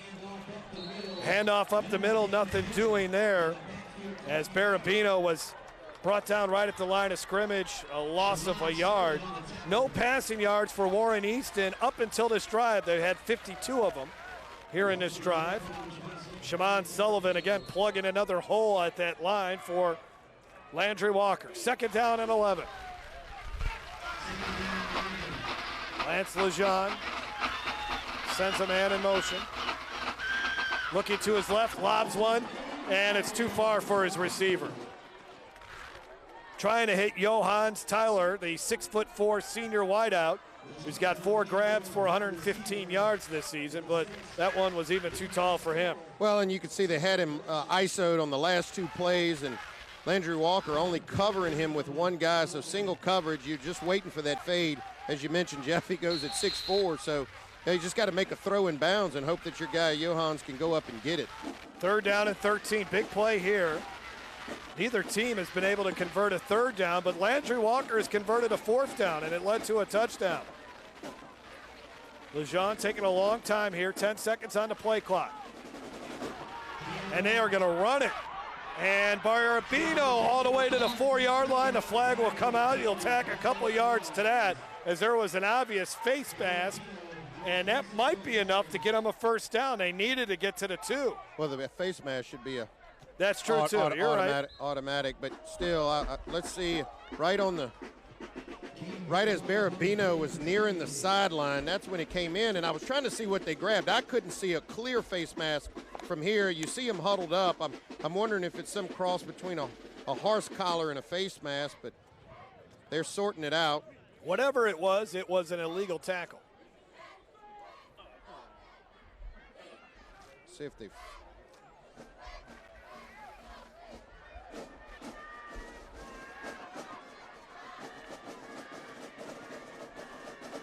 We have a live deep.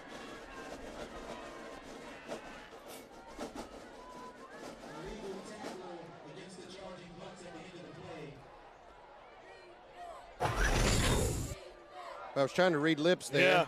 But here right towards the end, yeah, that's a clear. That's about as clear as it gets on the face mask. I wasn't sure what the other penalty was that came in, but nevertheless, it's going to be 1st and goal here. From the 1-yard line. Barabino stays in the ball game. And he gets it, and he gets hit right at the line of scrimmage and does not get in. Wow, Tyron Fielder, who had a great game last week against Carr with 9 tackles, covered up that hole quickly. 2nd and goal after a 0-yard run. 57 just comes in and lays the wood right there. Boom! And he does not get in. You can see Barabino clearly down right before the goal line. Referees are having a discussion here before the 2nd down play.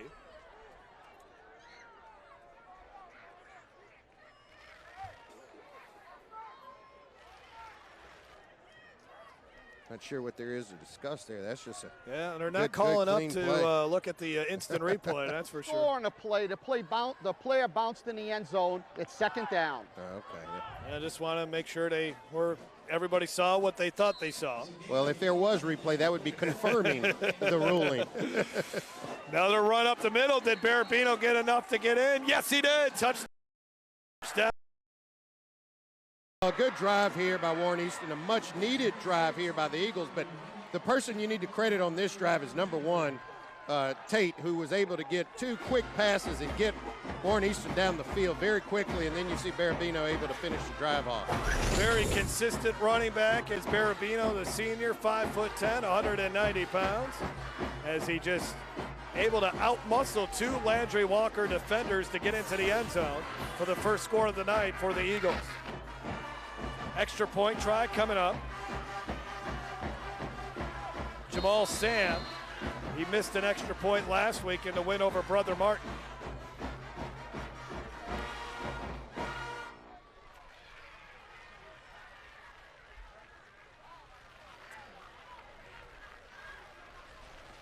Snap down, the kick is up, and it is good. So it's a 5-point game with 5:50 to go in the first half as Warren Easton gets on the scoreboard. Easton started this season by beating Jesuit 40-14 as Lance Lejeune accounted for 5 touchdowns, threw for 203 yards and 3 touchdowns, also ran for 116 yards and 2 scores. And Damian Tate also caught and ran for a touchdown. Damian Tate finally got this offense going here with 2 long pass plays on really just swing passes. And your Gary Lewis property scoring drive was capped off by Larry Barabino getting into the end zone for the first time this season. And the other thing Coach Powell wanted to do with this Landry-Walker team was be special on special teams, and thus far, missing the first 2 extra points is not very special. And if Warren Easton's able to get in the end zone, they don't even need to convert the extra point, and they would go ahead in this football game, because obviously Landry-Walker's missed their 2 extra points here in the outset. There's the look at Emmanuel Powell, who played at the University of Utah. The head coach for the head coach for Easton, Jerry Phillips, a local legend around here. I mean, this guy Had a terrific high school career, and then he went on to star at Tulane University. He was a linebacker there from 1997 to 2000, an all-conference linebacker, and there he is. Yep, and that number 10 down low is Sean King, the quarterback of that team. But there's Jerry Phillips, a proud product of this area, big-time linebacker, and I'll tell you what, got an unbelievable personality. Big shoes to fill in Tony Hull, but I think he's going to do fine here.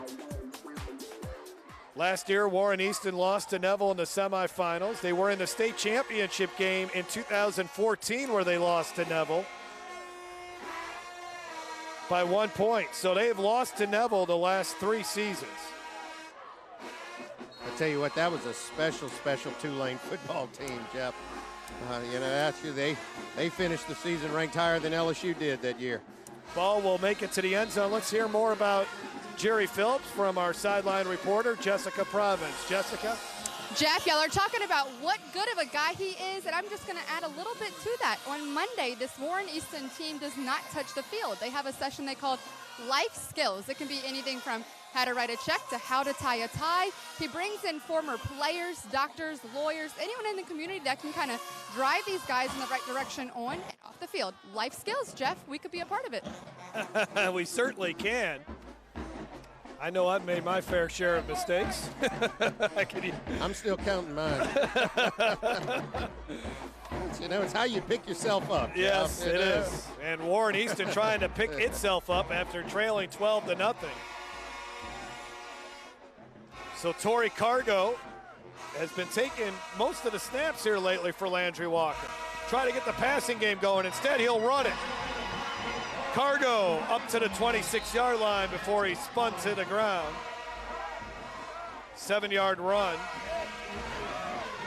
Well, a good read there by Cargo, and they're clearly keying in on Chad Alexander. They don't want him to get going in that running game, and Cargo's dropping back. If his reads aren't there, he's going ahead and picking it up with his legs, and that's much more decisiveness than we saw in week 1 from Tony Cargo. Marked him down at the 28, so give him 8 yards on the carry. Alexander, just no running room at all. I mean, soon as he gets the ball, it seems like there's 3 or 4 white jerseys there, including Bubblegum Holmes, number 99. Loss of 2 back to the 26-yard line. Now, interesting 3rd down coming up here for Landry-Walker. Momentum is swinging back in Easton's favor. The Bucs could really use a 1st down to keep their defense off the field. Yeah, and you would suspect, look, you don't have Chad Alexander in the game, so you would suspect that they're likely going to go in the air with this football, but they've been running screens in this position often, so let's see if they'll go back to the screen game. Trips to the left.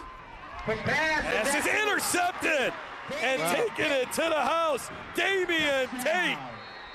And all of a sudden, just like that, Easton is in the lead. Well, we talked about him at the outset, Jeff, and number 1, Damian Tate could be the real difference maker in this football game on the offensive side of the ball and the defensive side of the ball. We've already seen him on the offensive side of the ball, but here's why he's so special and a big-time recruit on the defensive side of the ball, able to step right in front of that ball, nobody in front of him, really reads this thing, reads Cargo's eyes. Cargo never moves his eyes off his intended receiver, steps in front of that, 27 yards to the house, and number 1 has been the difference maker for Warren Easton in this 1st half. Trying to get the football to Johnny Anderson, but Tate was there for the pick 6. And Bubblegum. Look at Bubblegum trying to follow him in there. He's bringing him his lunch pail. So what a turn of events here. Landry-Walker up 12, in control of the game. And then here comes Damian Tate, makes his presence known. That extra point try somehow gets through the uprights.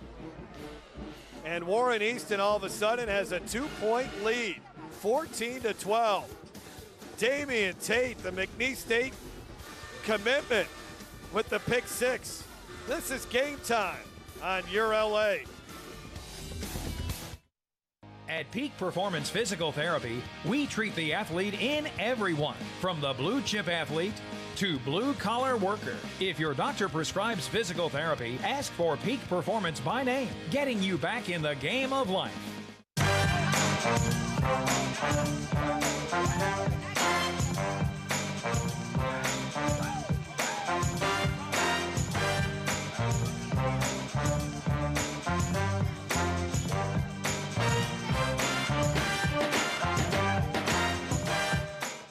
Time on YurView. Jesuit at St. Augustine live Friday at 7 p.m. Brought to you by ITI Technical College for a better life. At Peak Performance Physical Therapy, we treat the athlete in everyone, from those who serve aces to those who serve others. If your doctor prescribes physical therapy, ask for Peak Performance by name, getting you back in the game of life. Warren Easton feeling it now after trailing 12-0. They lead at 14-12 after the interception for a touchdown by Damian Tate. Tate had 4 interceptions last year. And the difference right now, special teams again, Jeff. Yes. The 2 missed extra points, and you just know at some point in the season you got to make point after conversions or 2-point after conversions. But now that's going to cost them, and I suspect that Landry-Walker will probably be going for 2 if they can get back in the end zone. First, they need to get this offense going again. Ashad Clayton ready to punt it away.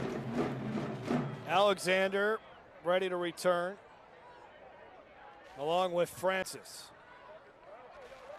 Not sure what the holdup is. Well, you got a bystander in the end zone down there. Got to get him off the field. I don't know. He's got his backpack on. I mean, there's got to be a way you can walk around the field, you would think, right? So, hey, don't mind us. We're playing a game here. Francis from the 3. Up to the 25-yard line, and that's all he'll get.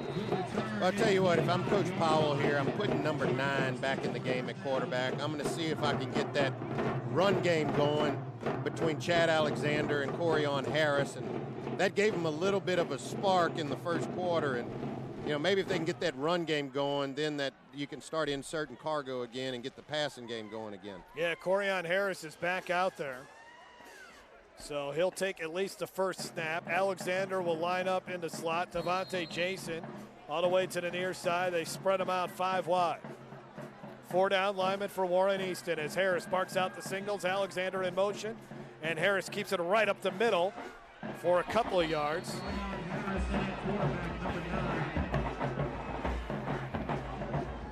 In on the stop for Warren Easton was Damani Burrell, a defensive lineman who's got 3.5 tackles on the season coming into the game. Yeah, and a good job by Burrell getting off his block and really laying in that lane and being able to pull down a talented runner in Corian Harris. 4 yards on the pickup for Harris. Harris stays out there on the 2nd down play. 2nd down and 7. Again, they go 5 wide. Alexander in motion. Harris has got to get away from this defender, but he can't. Gobbled up by Jamal Sam. Yeah, that defensive backfield is just too talented for Warren Easton. They can really run, and you can see there Jamal Sam, 5'11", not a tall guy, but once he gets his sights on you, the junior, he really locks in, and that's a sure tackle right there, bringing him down, not committing the face mask. They've lost 7 yards, and Landry-Walker's offense has gone backwards here ever since they scored a defensive touchdown. We've had 2 defensive touchdowns in this game. And now it's up to Torrey Cargo to make a play again at quarterback. So he's back out there for this 3rd and long. Cargo, and he's just got to throw that one away. He was under immense pressure as Jacob Parker was in the backfield in a hurry. Well, I thought Cargo there really should have just, I know he had some pressure on the outside, but it created a lane that he could have probably stepped up into, and I think he got quick feet a little bit too early there. And then once he tried to escape the pocket, there was no chance. He had to throw the ball away. Devontae Jason needs a good punt here. Damian Tate standing at around the 50, ready to return it. Jason, number 3, back to And you just need to kick it away from number 1. You can see what he's done already, and I will tell you, I'll take a bad out-of-bounds punt before putting it in number 1's hand and allowing him to take it the distance. Jason, high punt, not returnable. And it takes a good Landry-Walker bounce and roll. Nice job by Jason again on the punt. And it's down at the 39-yard line with 2:33 left to go. Yeah, you're right. Good punt by Jason. The key to that punt was there was hang time, allowed his coverage to get down there, and Damian Tate had no chance on the return. There's Lance Lejeune. One of the things that Jerry Phillips has tried to do is just to get him to slow down a bit. Don't want him to try to do too much. Doesn't need to score a touchdown in every play. And it's been a quiet game for Lejeune so far. They've bottled him up pretty good. Yeah, speaking of what he's done in the first two games, there's no doubt this guy has really thrown for a lot of yards already in his first two outings. 1st and 10 at the 40-yard line. And nothing doing on that play up the middle to DeWitt Johnson. No gain for the junior running back, who had really a rough couple of first years here at Warren Easton, but Jerry Phillips tells us he has turned the corner, and now he's running just as good as Barabino and Ashad Clayton. 2nd and 10 from the 40. Lejeune, pressure coming, throws off his back foot, just heaves one up in the air, and it's out of bounds. Well covered. Taiwan Francis there, Johans Tyler, the intended receiver. Well, and then in that time, Landry-Walker had nobody over the middle of the field. Everybody was either on the line of scrimmage or out in coverage, and the middle of the field was absolutely wide open, and really something I was thinking maybe they would try to take advantage of there. Warren Easton coming off a 29-0 win over Brother Martin. Lejeune threw 3 touchdown passes in the game. 3rd and 10. Want to get the screen going, but it is read perfectly by the defender, Curry Bent. He was all over Sheldon Stick Jones. A minimal gain, only about a yard. Timeout called by Landry-Walker to stop the clock with 1:48 to go before halftime. Well, Curry Ben right here, you can see in coverage this is some more of the talent that they have in this Landry-Walker defensive backfield, and he comes in, makes the ball play. Came out loose. I don't know if he ever really caught that ball. We'll have to take a look at that again. There might not have been a reason, or maybe they did say it was incomplete. They did say it was incomplete, my mistake. So nice job by Curry Ben to strip it away. Chargin Bucs will have one more time with the football before halftime. They're looking to try to block this thing. Here they come. And it's a line drive punt. Oh, man. Look out, it almost hits a blocker downfield for Landry-Walker, but it does evade Michael Rea. And this may be a first down. I think they got Barabino, the punter, there, and Warren Easton might get bailed out here. Wow, you can't have that. You just can't do that when you're 0-2. Here, and it wasn't much, but just, you, as you mentioned, you just got to stay away from him. And really, I think that's just laziness on the part there of the Landry-Walker Tyrone Lee rusher. He could have clearly gotten himself out of the way, and when your team needs the football back and you're struggling a little bit, you just can't give them. Running into the kicker. On the receiving team, that 5-yard penalty's declined. The result of the play is the end of the kick, first down. All right, so since it's not roughing the punter, Landry-Walker catches a break. They'll have the football with 1:39 to go. At the 25-yard line. Lesson learned there, though. Yeah, that for that young man, Tyrone Lee.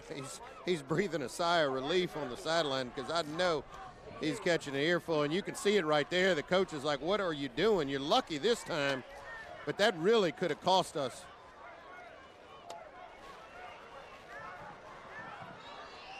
So first. Down by 2, Corian Harris back in at quarterback.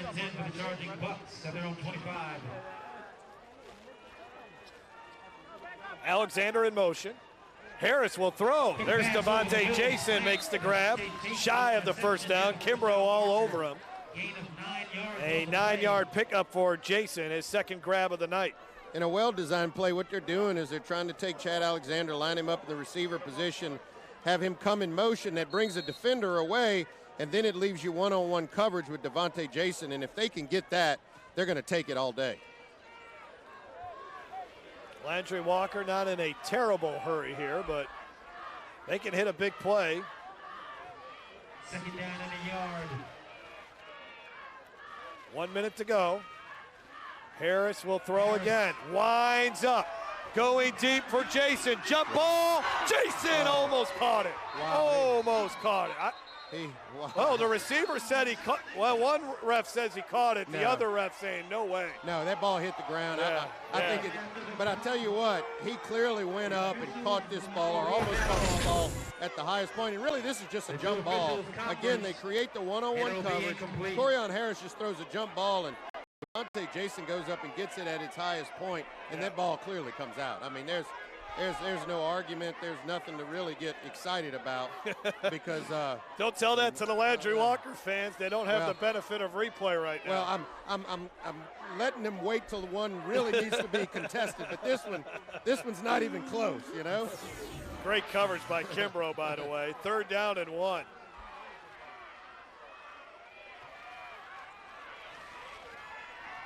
Harris trying to run for it. He won't get there. Kyron Givens has been a monster. He has. For Warren Easton defensively. That will bring up 4th down. And Jerry Phillips was excited to talk about Givens during our conference call with him. And this guy just has a motor. He gets lower than you. And you're right, Jeff. He's been causing havoc all game long. You can see him there, number 51. Comes in at 250 pounds, the senior on the defensive line. And he's really shedding his blocker and disrupting that running game. Landry-Walker does not have to run another play, so that might do it for our first half. With Warren Easton up 14-12, we saw a pair of defensive touchdowns in the opening 24 minutes of this one. We've seen a lot of Damian Tate, and we saw some Devontae Jason. So the guys that we profiled tonight, Jason, they've had a huge impact in this game, in particular Devontae Jason, Corian Harris, who helped open things up early on offensively for Landry-Walker. And then Damian Tate was spectacular in this game. He's got a pick 6, and he's had 2 long receptions as well. Yeah, he's really been the spark for Warren Easton, and he's really been the difference maker in this game. And right now, you know, but for two missed extra points, we would have a tie ball game here at the half. So the two teams will just no locker rooms here at Berman Stadium, so it's hang out in the back of the end zone while the two marching bands perform in front of a good crowd here at Berman Stadium. We're waiting to hear from the head football coach for Warren Easton as Jerry Phillips is walking towards our camera. And we'll hear from Coach Phillips, who has a 2-point lead, but he knows he's in a dogfight. Absolutely. Here in this contest, as we expected. Let's hear from Jessica. Jeff, thanks so much. Coach, a huge change of pace in the last 5 minutes. What adjustments are you looking to make in the second half? I think we finally figured it out in that second quarter, but, I mean, Landry-Walker came to play football. You know, they're 0-2, but they're probably the best. You know, defending state championship, so that reputation is on the line. So they came to play. But we finally started to put together in the second half, in the second quarter, and we're going to be okay second half. Coach, best of luck. Thank you. All right, thank you. Guys.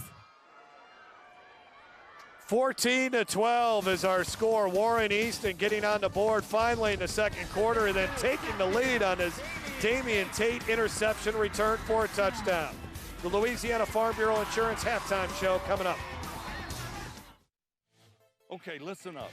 I know you offer great auto rates, local agents, fast, friendly claims, but do you want to be a legend? You got to get tough, kid. When I'm done with you, nothing's going to keep you down. Great talk, Brett. Can we get back to your auto quote now? All right, sure. Great. Get great auto rates and local agents at favrates.com from Farm Bureau Insurance. No, thanks, I'm good. Hi, I'm Joe Martin, president of ITI Technical College, and we are so excited to have been awarded Forbes magazine's top 30 two-year technical colleges in America.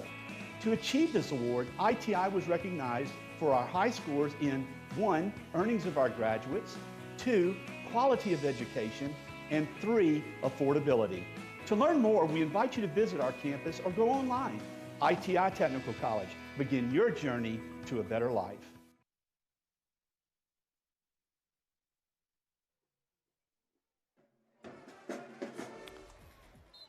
14-12 is our score in this one. The Warren Easton Marching Band out entertaining the folks here at Berman Stadium.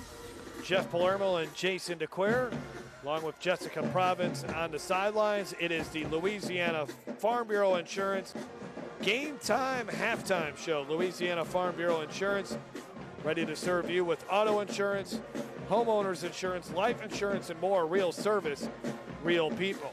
Landry-Walker took an early 12-0 lead. Corian Harris helped give this Landry-Walker's offense a spark. They got a defensive touchdown from one of their outstanding defensive backs, Taiwan Francis, but then Damian Tate got in offensively for Warren Easton. 2 long pass plays to him, and then he returned an interception for a touchdown, and they have the lead 14-12. And I'm going to tell you what I've been impressed with is both of these defenses have really settled in. I mean, you're talking about 2 very high-octane offenses with skilled players all over the field, and now it's become somewhat of a defensive battle.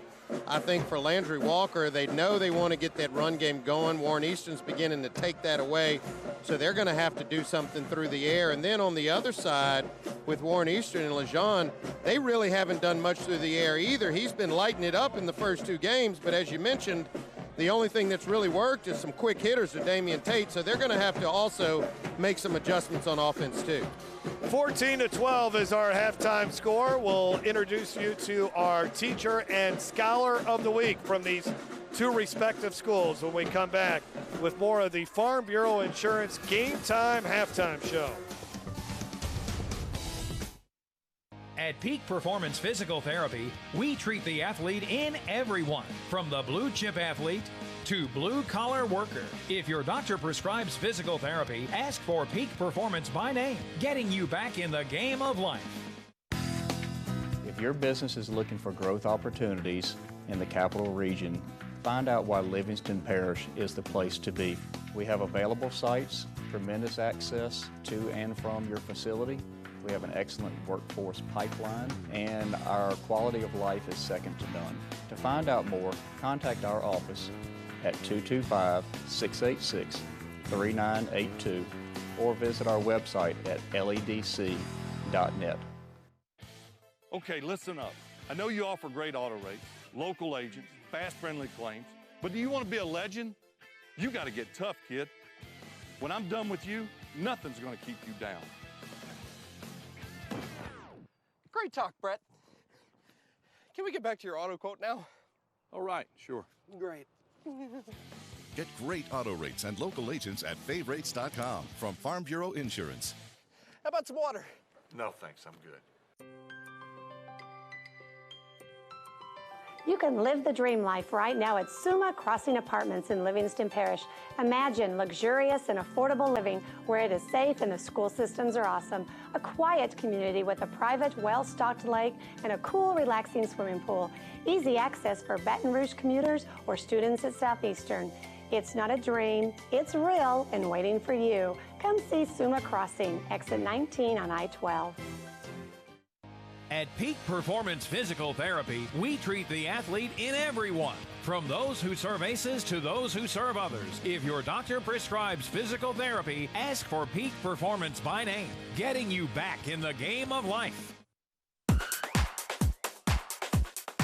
The Louisiana Farm Bureau Insurance Halftime Show continues on YurView. Jeff Palermo along with Jason DeQuire, where Warren Easton leads Landry-Walker 14-12. A tale of 2 quarters in this game. Landry-Walker led 12-0 after 1 quarter, and then Warren Easton a couple of touchdowns in the second quarter to give them a 2-point lead. It's now time to introduce you to our teacher and scholars of the week. For that, we send it down to the field and Jessica Province. I'm going to start off with our Scholar of the Week from Warren Easton. I have Tristan Belvin here, obviously a cheerleader. I'll tell you what, she's been pretty spirited. Can you give us maybe a little cheer? You can do this.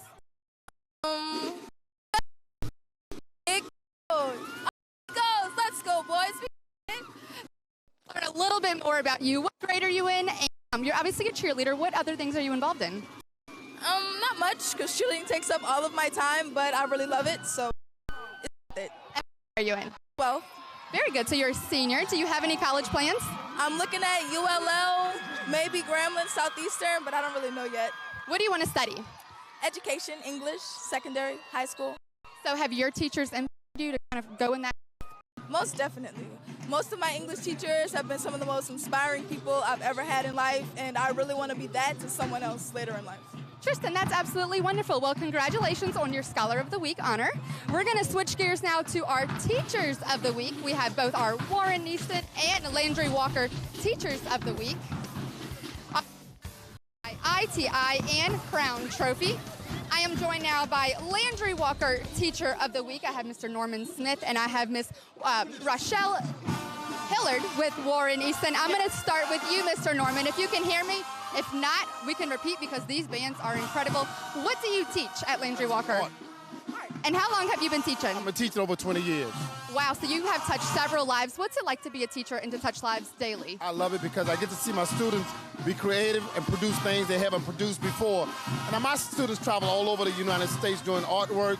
I have students that do artwork throughout the hotels in New Orleans. We have scholarships to different universities. So my students are very active in the community. That's wonderful, and you have to be well connected. What's been your favorite part of being so connected at Landry-Walker? What's the best part of Landry-Walker? My students are very creative, and they can take learning outside the classroom. Mr. Norman, congratulations on your honor. Thank you. Switching gears now to Miss Rochelle. Miss Rochelle, what do you teach at Warren Easton? Special education. And how long have you been teaching? I've been teaching for 30 years. This is absolutely incredible. We have two teachers, one with 30 years experience, one with 20 years experience. What has it been like for you to touch lives daily? Wonderful. I'm inspired most of the time when I see my students and they've graduated from high school and they're moving on. And I just love to see them when they're doing great things with their lives. And you're joined now by your wonderful granddaughter, and what's her name? My granddaughter is Zoe Elizabeth. Very good. She's absolutely beautiful. Congratulations on your award, and thank you for touching lives day in and day out. Thank you. All right, our Teacher and Scholar of the Week. You heard it right there. I tell you what, two great schools means two great programs, both with athletics and academics, and nothing more can be said about a wonderful Teacher and Scholar of the Week. Jeff, we're coming back up to you. Not only great teachers and scholars, but how about these two bands? Let's hear a little bit from Landry-Walker's marching band.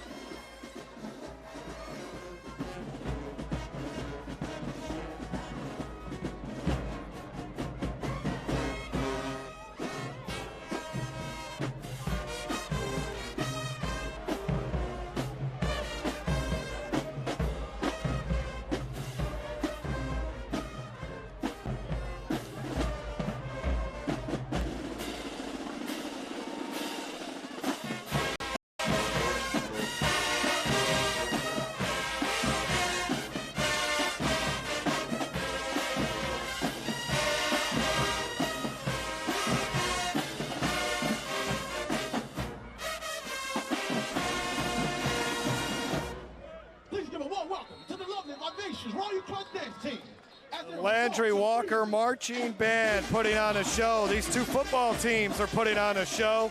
Warren Easton leads it by 2. We'll have highlights and stats when we come back. Attention to detail makes the world go round. At Baker Printing, our approach to the printing business is very simple. Treat it as if it were your own. That's not always an easy job, but it comes from the top down in our company. We thrive on the unique jobs. Bottom line, we take care of our customers' projects as if they were our very own. At Baker Printing, attention to detail makes our world go round.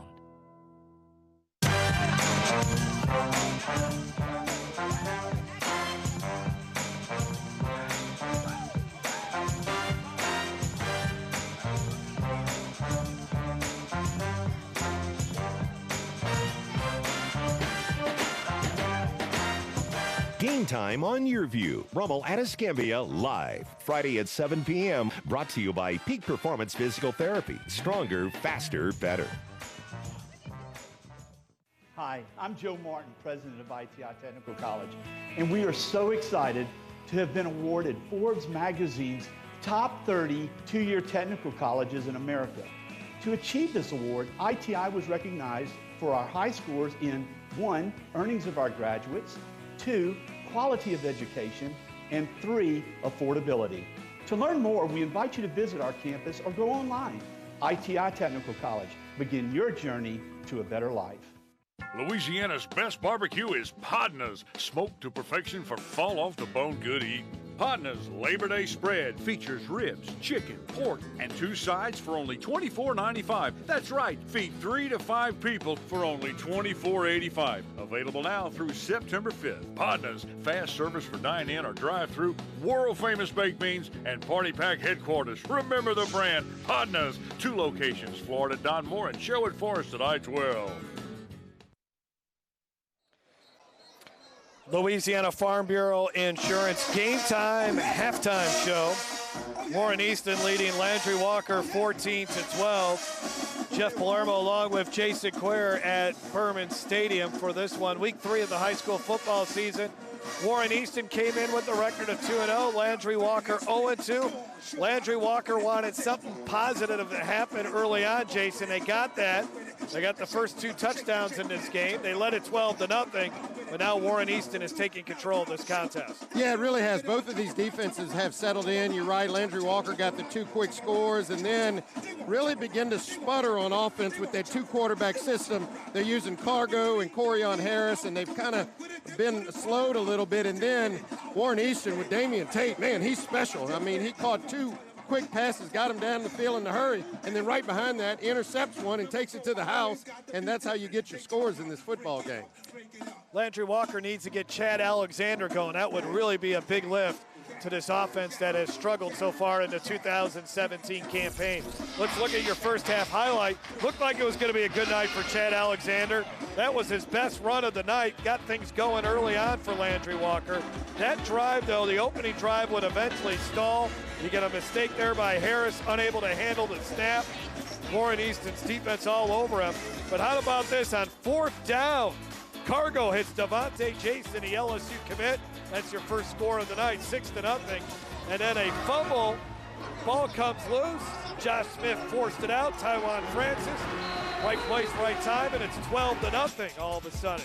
But here comes Warren Easton. After some good Landry-Walker defense, Warren Easton gets it going, and they turn to Damian Tate, who is just special when it comes to watching him run with the football. Had 2 nice runs after the catch. Sets up this Barabino touchdown run. And then the pick 6, Damian Tate doing it on defense too. And that gave Warren Easton the lead.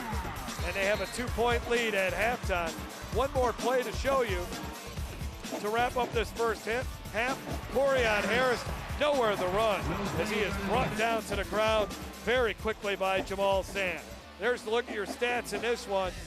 Landry-Walker wanted to establish the run. They did so in the first quarter, but both of these teams have great defenses, and by the stats you're looking at, we've had 2 defensive touchdowns in this game. Both defenses are leading the way. And in this game, the only thing that's missing there in the stats is the 2 missed extra points, but you can see the yards are almost absolutely even, and the only reason we have a 2-point game is because of the 2 missed extra points. Well, for Landry-Walker offensively, the 2-quarterback system was working early on. Corian Harris, a little bit of deception as he got the start, his first start of the season. But as we heard from Coach Phillips, Warren Easton made the adjustments and they shut him down. So now Landry-Walker's got to make the adjustment here to see if they can't get the offense going. Yeah, and they need to try to reestablish that run game. They really do. I mean, if they can get that going, it was working. And so if they could get that going again, maybe that passing game would open up. And then where I've been shocked at Warren Easton, they really haven't been able to get the pass game going other than the 2 quick hitters of Damian Tate. As you can see, you know, Lejean had been throwing for close to 300 yards a game, and really they've contained him. So they're going to try to see if they can free up some of those big wide receivers that they have out on the edge. Yeah, we're waiting for Lance Lejean to do something special, the quarterback for Warren Easton. He's been held in check so far in this game, but his team is leading 14-12. The 2 teams have re-entered the field. They're warming up for the second half. We'll be back after this. You're watching Game Time on YurView. At Peak Performance Physical Therapy, we treat the athlete in everyone, from the three-point shooter to the three-piece suit. If your doctor prescribes physical therapy, ask for Peak Performance by name, getting you back in the game of life. Hi, I'm Joe Martin, president of ITI Technical College, and we are so excited to have been awarded Forbes magazine's top 30 two-year technical colleges in America. To achieve this award, ITI was recognized for our high scores in 1, earnings of our graduates, 2, quality of education, and 3, affordability. To learn more, we invite you to visit our campus or go online. ITI Technical College. Begin your journey to a better life. Hi, I'm Leighton Ricks, Livingston Parish President. Let me just tell you, I know we've suffered through the August floods, but we're coming back stronger than ever. Through tourism, through our Sheriff's Department, our schools, our Homeland Security Department, our LEDC, through our commercial development, our real estate development, everything you came to Livingston Parish for, schools, all are still there, doing more and bigger and better things than ever. Come on out to Livingston Parish. We're coming back. We are on the move. Livingston Parish is the place to be. Welcome to Monogram Express, a unique embroidery boutique specializing in personalized and one-of-a-kind gift ideas. Gifts for babies, children, ladies, and even men, we have you covered. Equipped with state-of-the-art embroidery machines, along with an experienced client-focused staff serving you 6 days a week. Check out the area's largest selection of letters, designs, and thread colors. We're your one-stop embroidery shop, handling personal, corporate, team, and school logos, and you're welcome to bring in your own items. Conveniently located at 2109 Veterans. Monogram Express makes your ordinary gifts extraordinary. At Peak Performance Physical Therapy, we treat the athlete in everyone, from the Grand Slam hitter to grandparents. If your doctor prescribes physical therapy, ask for Peak Performance by name, getting you back in the game of life. Hey, there's a look at some of the scores from around the area. There's some big games in Week 3 here. De La Salle, who we saw last week, look at them. They're up by 14 over the reigning 4A champs at halftime. Acadiana, I tell you what, Ted Davidson's got a good team this season. They lead Karen Crow 21-7. John Curtis up over Parkview Baptist 25-8. Plaquemine, I think that's a bit of a surprise. Paul DeStefano's team up by 14. And then one other scorer, we don't have the graphic for it, but Jason DeQueer's alma mater is taking a thumping tonight from University High. The Cubs are back, 27-0 over the Bears, Catholic High. I'm glad I didn't brag on them at the outset when we were looking at the standings, because I was shocked that they were actually ranked at this point. Obviously, new coach, but U High is just putting it on them right now. Wow, that's amazing, man. Amazing. Let's look at our game next week. We'll be back down in the New Orleans area, and we're going to have our first district matchup, a Catholic League matchup. Why not? The Jesuit Blue Jays against the St. Augustine Purple Knights.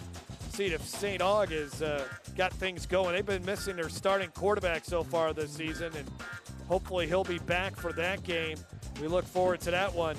And it all starts with the Louisiana Farm Bureau Insurance countdown to game time at 6:30. And then you can watch kickoff on Cox Cable Channel 1004 or YurView.com. All our games are streamed this season. All right, let's send it down to the field. Jessica talked with Emmanuel Powell. Jessica? Jeff, I did, and he went back to the basics. He said we need to run the ball more like we were in the first half. We need to play better defense, and we need to control the game. Basic things. Yeah, definitely basic, bread and butter. They only rushed for -4 yards in that second quarter, and they only threw for 14 yards. So a very tough second quarter for Landry-Walker, but that's been the story for them offensively. Even when we did that opening game matchup against John Curtis, their offense, came in spurts. That's right. But other than that, it was a lot of 3-and-outs or maybe pick up a first down and then punt the football away. Well, and one of the things that I noticed they're doing in the run game is they're actually lining Chad Alexander up more in the slot than in the backfield. I think they're doing that to try to create wide receiver matchups. But I would go back to the way they started the game. Like Coach Powell said, put Chad Alexander back in the backfield, get back to some of that read option with Corian Harris, and see if you can begin to spark it. I also think that Corian Harris is going to have to throw the ball a little bit because they're keying on him in the run game when he comes in the game. There's a look at Jerry Phillips. His team will get the football to begin the second half. Brian Henry has it teed up for Landry-Walker as we begin second half action of week 3 from Berman Stadium. Line drive kick taken by one of the up men. And then right up the middle, look out. Nice return there for Warren Easton. That is Jamal Sam on the 19-yard return. Decent field position for the Eagles. But Jamal Sam has had a good game on many fronts already, causing havoc in the defensive backfield, and there showing that he can also handle the ball, picking it up, and a good return, good starting field position here for this Warren Easton offense. From the 45-yard line.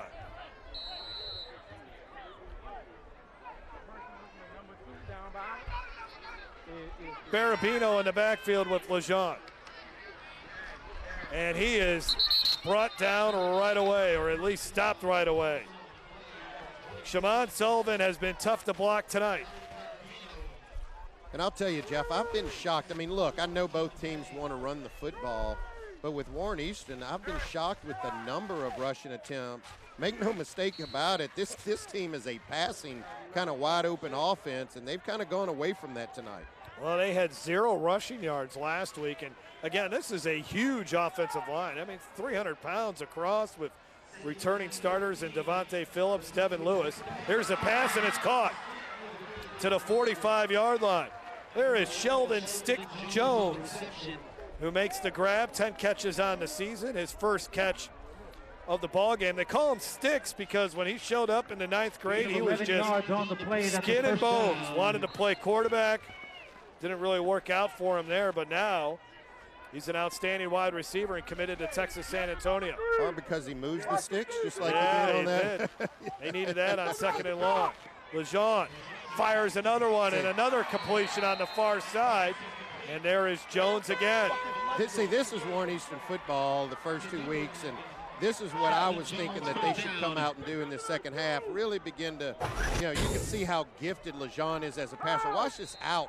And this ball is on a rope and almost kind of throws it off the back foot. I mean, that's impressive. Some up-tempo, too. The pitch is on the ground. Scramble for it at the 40-yard line. Wow. And for Warren Easton, they get it back, but they lose 6 yards. That could have been a momentum changer there as Barabino could not handle the pitch. I think it was a little bit behind him. We'll let's see here. And yeah, it's a little behind but him. He's also looking at that defensive back, staring down, and you got to just make sure that you catch the ball first before you start looking down the field. Tyreek Baker was in the backfield in a hurry. So now DeWitt Johnson in the backfield with Lejean. Here comes the blitz. And the pass is no one really in the vicinity. Unable to get off his receiver or off his defender was Kaim Green, 6'2" wide receiver. Yeah, and Landry-Walker really dialed up the pressure on that one, and Lejean had no time to really allow his receiver, Kaim Green, to run his full route and had to release it a little premature. 3rd and 15 now.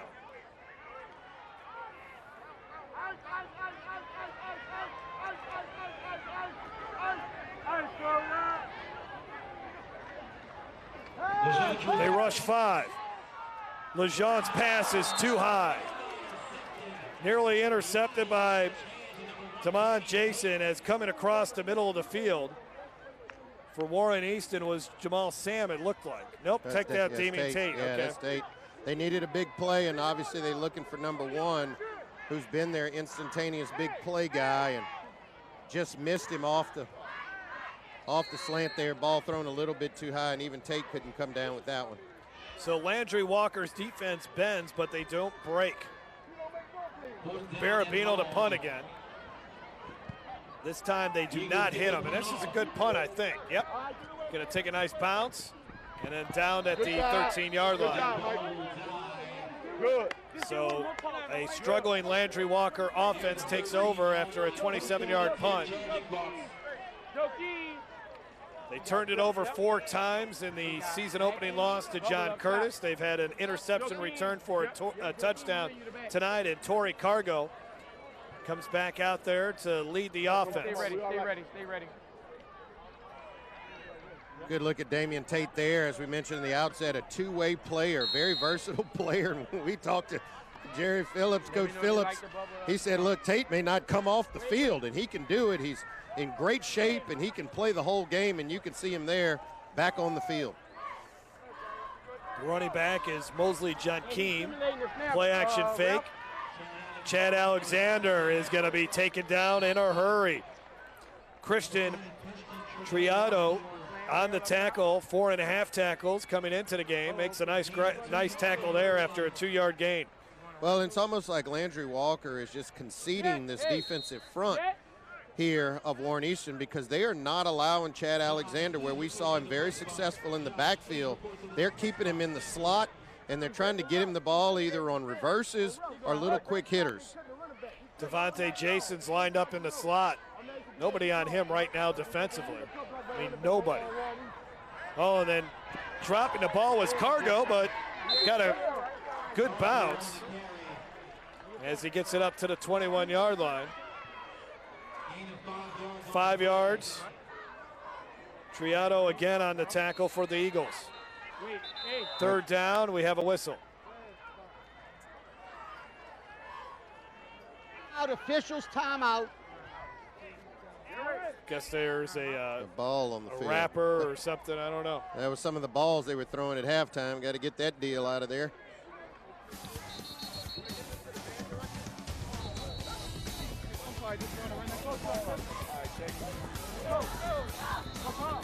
We'll be back after this.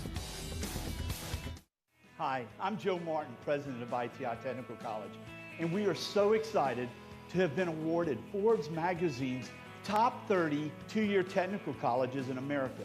To achieve this award, ITI was recognized for our high scores in 1, earnings of our graduates, 2, quality of education, and 3, affordability. To learn more, we invite you to visit our campus or go online. ITI Technical College. Begin your journey to a better life.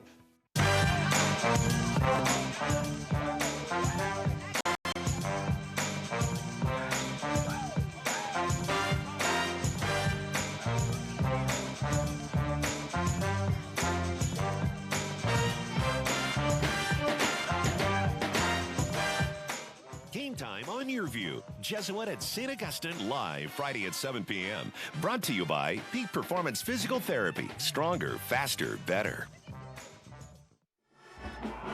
Well, on 3rd down, Landry-Walker, incomplete pass, and the Bucs will have to punt it away, and Jason just got it off before it was blocked. Gets a nice bounce and roll off of that, but great field position for Warren Easton as they'll start at the 50 after the 31-yard punt. Another flag down here, and it looks like after the play. And again, this could be another big play here if it's going to be a personal foul. Jamal Sam came there. You see him, number 7, Coach Phillips, you know, kind of dapping him up. I mean, he's getting very close to blocking these punts at Devontae Jason.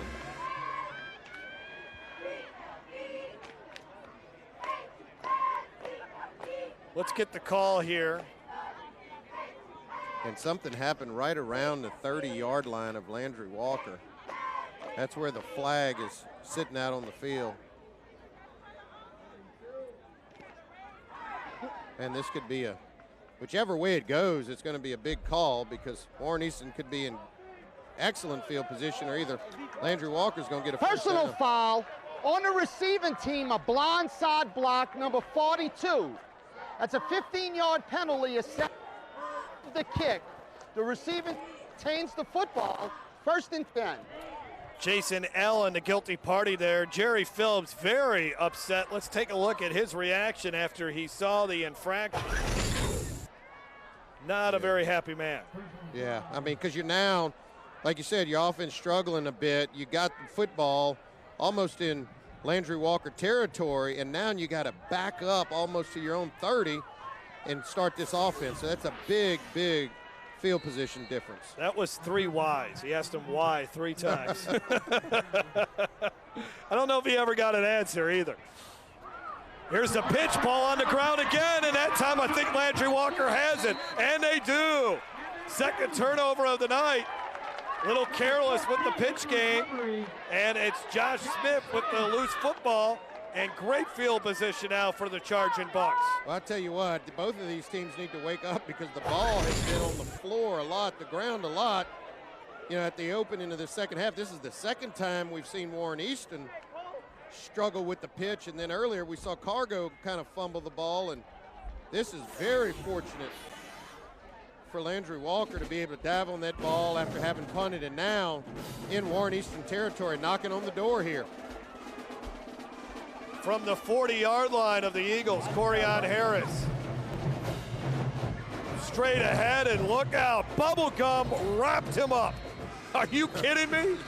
Are you kidding me? Well, he lost his wrapper. He's got to get his helmet back on. He's going to have to come out for a play, but you get a chance to see Big Bubblegum, and they say 3:30, Jeff. I don't know. That may be on the light side, my friend. Look at him just demolish. My Forget goodness. it. Forget it.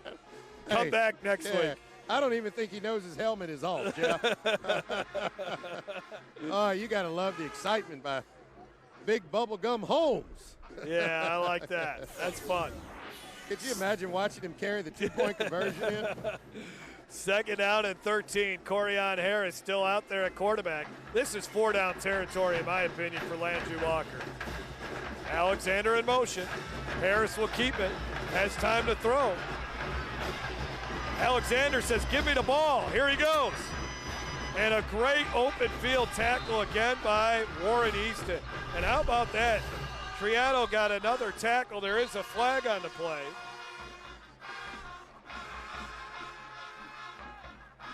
It's all the way over on the far side of the field, in front of the Warren Easton bench.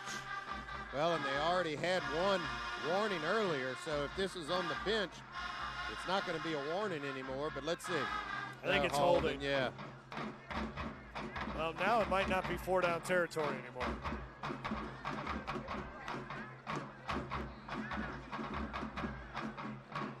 Holden on the offense, number 72. 10-yard penalty from the spot of the foul. Repeat second down. Calvin Legrand, who is committed to Northern Iowa, wrapped up a Warren Easton defender. So the ball will be placed at the 43-yard line. Second down and 27. Harris will stay out at quarterback. The Kansas commit, 4-star cornerback, being recruited by LSU, great tackler. But here he is, taking snaps at quarterback to try to get a struggling Landry-Walker offense going. Harris is under all kinds of pressure and can only get out of bounds after gaining a yard or two.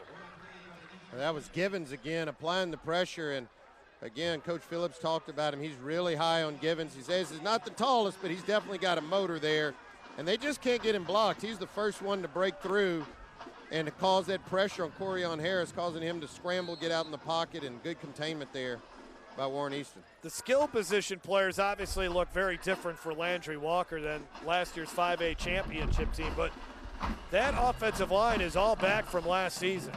But they got pushed around on that last play, so now third down and a long way to go. Got to get to the 30 of Warren Easton. Harris steps up. Harris will take off. And Harris got hit at the 48-yard line, a gain of 10, but well short of the first down. And I'm punting this football if I'm Coach Powell, yeah, and I think that's what he's going to do. I mean, with the game this close, Jeff, I just think that Warren Easton offense is struggling a bit, that you got to go ahead and punt it and try to pin them back and play good defense again. So Jason back out to punt, Damian Tate back to return. But be careful, number 3's punting the ball. Yeah, but it's fourth down and a long way to go. Jason, a good punt here. Tate, though, will have a chance from the 17. Tate gets tripped up back at the 16-yard line. Outstanding job on the punt coverage team for Landry-Walker's Jamal Morris. That was a great play.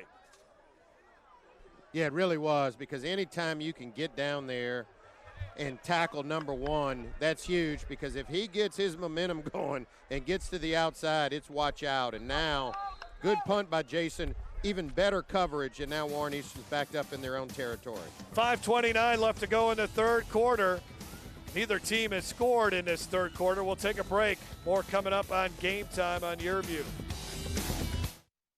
Welcome to Monogram Express, a unique embroidery boutique specializing in personalized and one-of-a-kind gift ideas. Gifts for babies, children, ladies, and even men, we have you covered. Equipped with state-of-the-art embroidery machines, along with an experienced client-focused staff serving you 6 days a week. Check out the area's largest selection of letters, designs, and thread colors. We're your one-stop embroidery shop, handling personal, corporate, team, and school logos, and you're welcome to bring in your own items. Conveniently located at 2109 Veterans. Monogram Express makes your ordinary gifts extraordinary. Do you need to say great job, congratulations, or way to go? Crown Trophy on Sherwood Forest Boulevard in Baton Rouge has the trophy, plaque, acrylic, or crystal award you're looking for. Whether it's for your team, business, or church, come to Crown Trophy. We guarantee the highest level of customer service, and there's no charge for rush orders or trophy engraving. We're nationally known and locally owned. Visit us online to view our catalog at www.crowntrophy.com. Game Time on Your LA is brought to you by Livingston Parish President Leighton Rick. Well, here's the carry right up the middle. We'll get to our billboards. There's a pickup of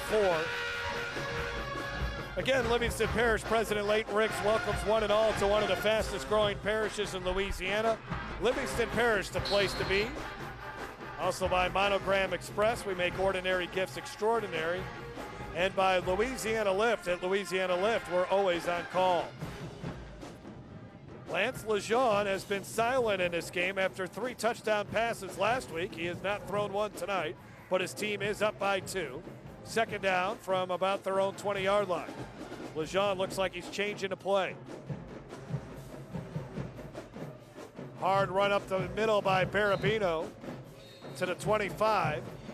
A couple yards shy of the first down. Well, and the Landry-Walker linebackers, they're creating a little confusion for Lejeune.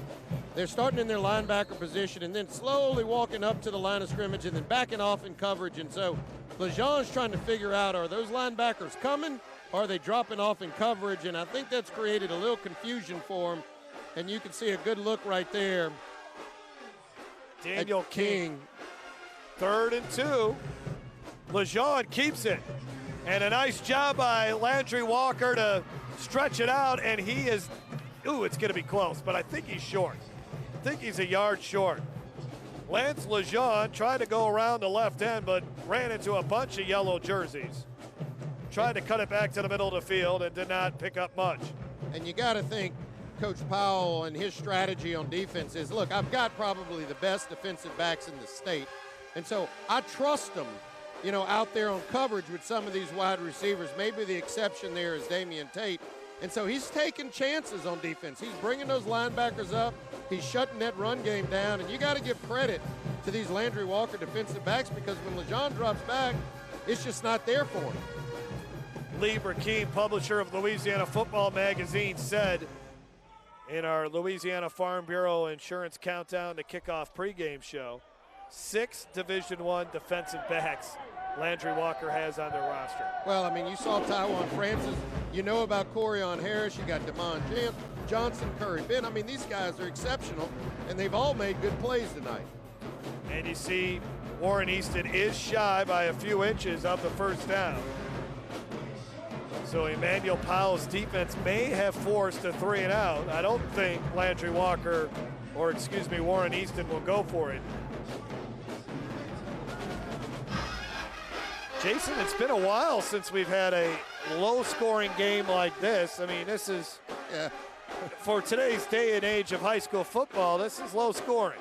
And with these two prolific type offenses, and I'm at the outset thinking, hey, we may break the scoreboard tonight. And really, it's turned into a defensive battle. But these two schools have a lot of talent on defense as well, and that's kind of showing itself in this ball game. Tywan Francis ready to return. Barabino to punt. At his own 10-yard line. Short snap. And he just gets it off. And it turns out very well for Warren Easton. Wow, what a great roll there. I'll tell you what, punters have had the luckiest rolls in this game. The punts aren't going far, but the rolls are really carrying all of these balls. You're wondering why you can't get that roll on your 3-iron, huh? Yeah, right. 43-yard punt for Barabino. I don't even try to hit a 3-iron. 4 is about as low as I go, my friend. First and 10 at the 29. Look at all the emotion from Coach Phillips. I mean, greeting his players way out on the field. And look, he knows this is a critical possession. And he's a defensive guy. I mean, we talked to him in the outset. The hardest thing for Coach Phillips in taking over for this ball club has been not being able to coach the defense and really becoming more of a game manager. Alexander around the left end, and he's got a seam into the open field. Puts on a great move. All the way down to the 20-yard line before he's finally brought down to the ground. And there are no flags on that play. Chad Alexander finally busts one loose. Well, and that's what we're used to out of Chad Alexander. When he gets in the open field, his vision, his ability to cut is some of the best I've seen in a long time. And he says, I'll take you, Damian Tate, and match you one. Again, right off that read option. But this is where he's so good. He keeps his balance, cuts back right here, and is going to reverse complete fields right there. I mean, unbelievable.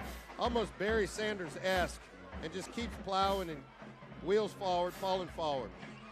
Finally brought down by Jamal Sam. Flags fly as this play goes barely anywhere.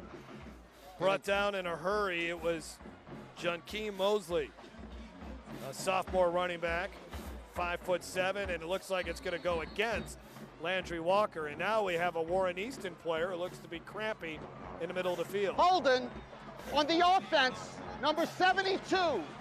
10-yard penalty from the spot of the foul. Repeat first down. But Jeff, you mentioned the cramping. I guess something I should know. The first couple of games we had all the water breaks. Does that go away? I hadn't had a water break. We have not had a water break. It should continue all the way through the month of September. 2:52 left to go in the third quarter as we have an injury timeout. Easton leads by 2, but here comes Landry-Walker. This is Game Time on YurView.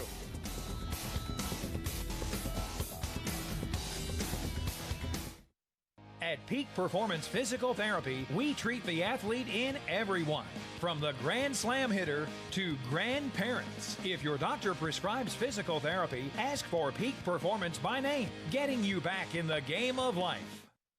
Attention to detail makes the world go round. At Baker Printing, our approach to the printing business is very simple. Treat it as if it were your own. That's not always an easy job, but it comes from the top down in our company. We thrive on the unique jobs. Bottom line, we take care of our customers' projects as if they were our very own. At Baker Printing, attention to detail makes our world go round.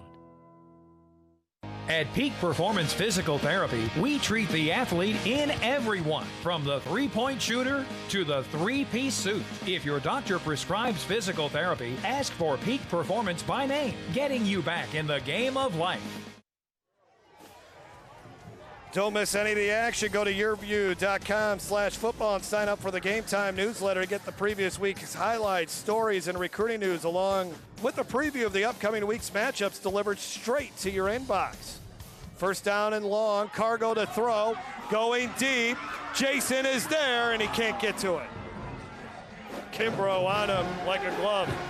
Yeah, you got to credit Chester Kimbrough. He's done a great job on Devontae Jason when he's been in one-on-one coverage, and that ball kind of just floated on Corian Harris a little bit. But you can see trying to get the ball to Devontae Jason, their unbelievable wide receiver. Second down and 20. Chester Kimbrough. And those defensive backs, they're always smiling, Jeff. You know, you can't beat me, man. Those guys have the, they wear it on their sleeves. Alexander in the backfield. Cargo barking out the signals. Here's the delayed handoff to Alexander, but he goes nowhere thanks to Damani Burrell, the senior 6'5" defensive end, in on another tackle. 3rd and long now for the Bucs. Well, Jeff, and you've been asking about 4-down territory. I will tell you now, it is definitely 4-down territory. And it's 4-down territory all the way until the ball gets into the end zone. If you can't make an extra point, you're going to have a tough time trying to kick 3 and go up in this game. That's really the difference in this game. 2 missed extra points by Landry-Walker, and that's why they trail by 2. You know, ordinarily you would think, okay, we don't have to pick up the first down. Let's just get in the field goal range and go up by 1 point. But that's not the case here. Looks like Landry-Walker will use one of its timeouts, I suppose.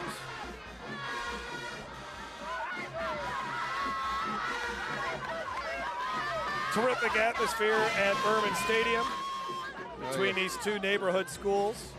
And the bands have been going at it, Jeff. In these types of games, there's 2 contests. One is the football game, but the other one is you got to win the band war, too, you know, the battle of the bands.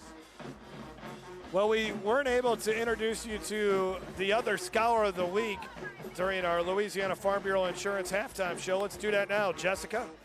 Jeff, that's exactly right. Thanks so much. Joined now by our Scholar of the Week for Landry-Walker, Heaven Harris. Heaven, I'm so happy to have you. We didn't get to talk to you at halftime, but I want to learn a little bit more.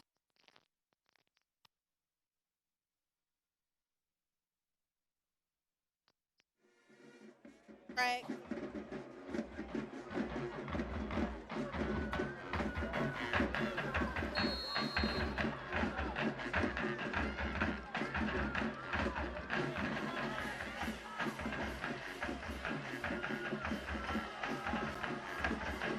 All right, 3rd down, some technical difficulties there. Cargo looks like he's going to run with it.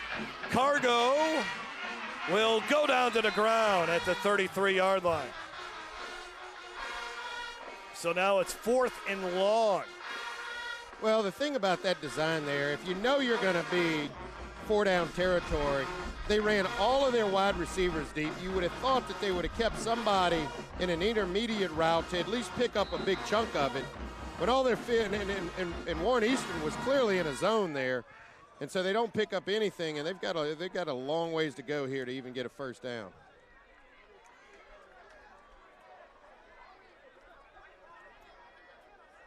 All right, so 4th down, and they got to get all the way to the 9. So you're looking at 4th down and 21. Let's see if Cargo can make a play. They're going to be looking for Devontae Jason. Here they go to the end zone, double coverage, and it is incomplete. The Landry-Walker fans believe there was a push-off there. I don't even know if that ball was catchable, and Chester Kimbrough is an excited man heading back to his sideline. Well, everybody in the stadium knew where the ball was going, and he threw this into double coverage. It was Chester Kimbrough and Jamal Sam back there. And Devontae Jason is a great player, don't get me wrong, but it's going to be hard for anybody to go up, catch the ball in this situation, and make a play. And I think you're right, Jeff. Even if Devontae Jason had gotten his body position, I think the ball was uncatchable and he wouldn't have been able to come down with it. See Chester Kimbrough over there. He's had a tremendous game with a very difficult assignment in Devontae Jason. Got to believe stock is going up as a defensive back. Lance Lejeune now back at it with his team up by 2. Hard run up the middle for about 3 yards. Yeah, a lot of schools after Kimbrough, and he's played fantastic in this game. 4-yard run for DeWitt Johnson, who would like to get some more carries in this game. Well, I tell you what, I would have never predicted this. 3rd quarter, nobody gets on the scoreboard as it's winding down there. You see 30 seconds, and this has become a defensive battle. 2nd down and 6. And nothing doing. Shut down, the Bucs all over it. No chance for Johnson. Shamon Sullivan, he is been leasing property in the Warren Easton backfield all night long, and that is our final play of the 3rd quarter. 1 more quarter to go here in Berman Stadium. It's a 2-point game between these neighborhood schools. 14-12 is our score. We'll be back after this. You're watching Game Time on YurView. Louisiana's best barbecue is Podna's, smoked to perfection for fall-off-the-bone good eating. Podna's Labor Day spread features ribs, chicken, pork, and 2 sides for only $24.95. That's right, feed 3 to 5 people for only $24.85. Available now through September 5th. Podna's, fast service for dine-in or drive-through, world-famous baked beans, and party pack headquarters. Remember the brand, Podna's. 2 locations, Florida, Don Moore, and Sherwood Forest at I-12. Hello, this is JT with Livingston Tourism. I just want to encourage you to come out and see us. We're just east of Baton Rouge on Interstate 12. We have Bass Pro, beautiful hotels, RV parks. So if you're looking for just a weekend getaway, you can come see us. Or if you're just traveling, stop by. We have restaurants, shopping, antique district, Jubin Crossing, golf. Anything you want to do, we have it here in Livingston Parish. So come see us. For any of our events, you can visit us at livingstontourism.com or on social media. Game Time on Your View is brought to you by Livingston Parish. President Leighton Ricks welcomes one and all to one of the fastest growing parishes in Louisiana, Livingston Parish, the place to be. By Monogram Express, we make ordinary gifts extraordinary. And by Louisiana Lift, we're always on call. Jeff Palermo, Jason DeQueer, Jessica Province as we begin the 4th quarter. Warren Easton facing a 3rd down and 7, up by 2. And did Landry-Walker jump off sides? I think they did. Yeah, I think that was Tyron Fielder, number 57, that may have jumped there. That's going to cost him 5. Encroachment on the defense, number 57. 5-yard penalty. It remains 3rd down. Wow. Man, Emmanuel Powell says, come on. Let's play smart here, guys. 3rd down and 2. We have not had any scoring at all in this second half. And I mean, Landry-Walker has everybody on the line of scrimmage. There is not a safety back there. I mean, everybody's within 5 yards of the ball being snapped. Johnson in the backfield. Now you can see they're dropping off into coverage a little bit. LeJean, quick throw, and it is dropped, I believe. Well, let's see, did he get it between his knees there? I think he did. Sheldon Jones. Wow. It wasn't the prettiest catch, but it'll look great in the box score tomorrow. He used both sticks.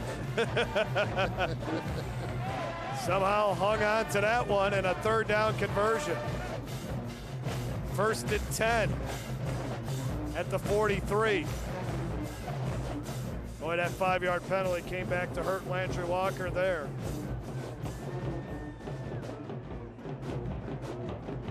Again, bringing pressure here.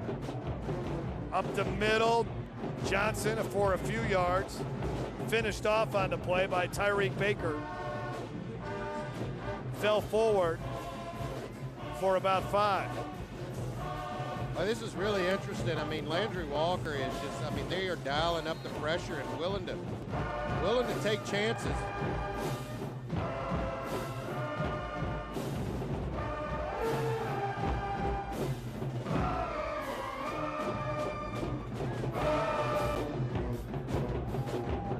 LeJean will throw, and it's incomplete. Sheldon Jones could not hang on to that one. And that's where you say, okay, LeJean, you didn't need to throw a 95-mile-an-hour fastball. Just make the completion in there to stick Jones on the slant. He has a step on him. Safety can't get there, and just get that ball in there so you can get the 1st down and get the chains moving.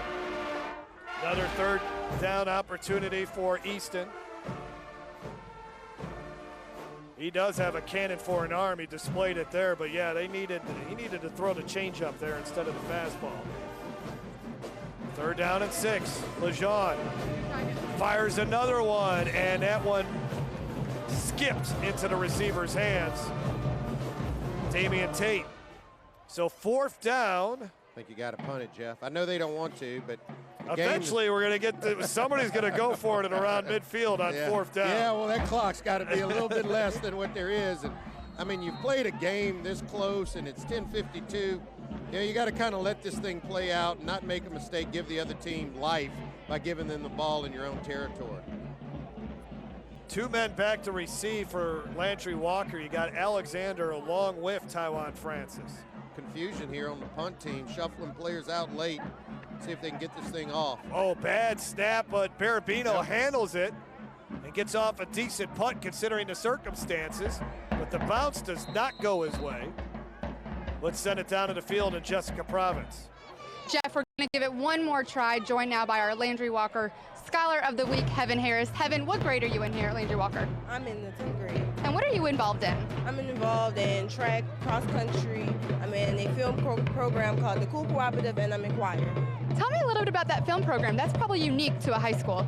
The film program is basically this group of people that have kids film, make movies, go around places, we're interviewed a lot, we get interviews, and it's like a family type thing. And it's from 9th to 12th grade year. Hey, it's prepared you for this interview because you are very successful at it. Now, what about college plans? You're only in 10th grade, but have you thought about college? Yes, I do. I think about it every day. The college I really want to go to is Stanford University because I want to be a surgeon. Wow. It's really big for me. Well, Heaven, everything you just said shows exactly why you are of the week. Congratulations. Thank you very much. Jeff, do you think Jason was that ambitious in 10th grade? No, not at all. I couldn't spell ambitious, Jeff. But I tell you what, Heaven's pretty tall. I was checking her out down there. I wonder if she plays basketball too. Well, Landry-Walker's first play on these downs go backwards for them. Trying to get something going. Corian Harris. A little more bunched up now offensively. Trying to get more blockers at the point of the attack. And there's Alexander. Alexander gets hit hard, though, at the 42-yard line. That's what you got to do. You got to go down low on that young man who's 5'9". Well, and obviously Landry-Walker's thinking here, if we can grind this clock a little bit, Chad Alexander's heating up here. We can grind this clock and shove it in the end zone here, then we got to be kind of in the territory that we'd like to see ourselves come out on the upside of this football game. 3rd down and 2.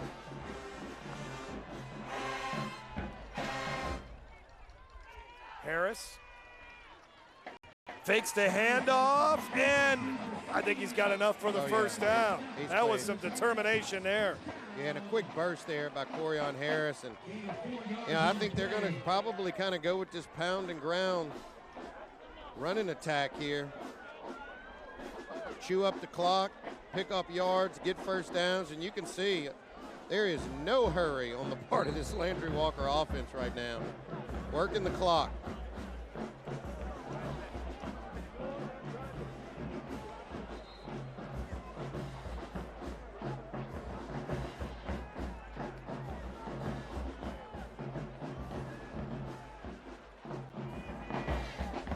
First and 10 at the 46.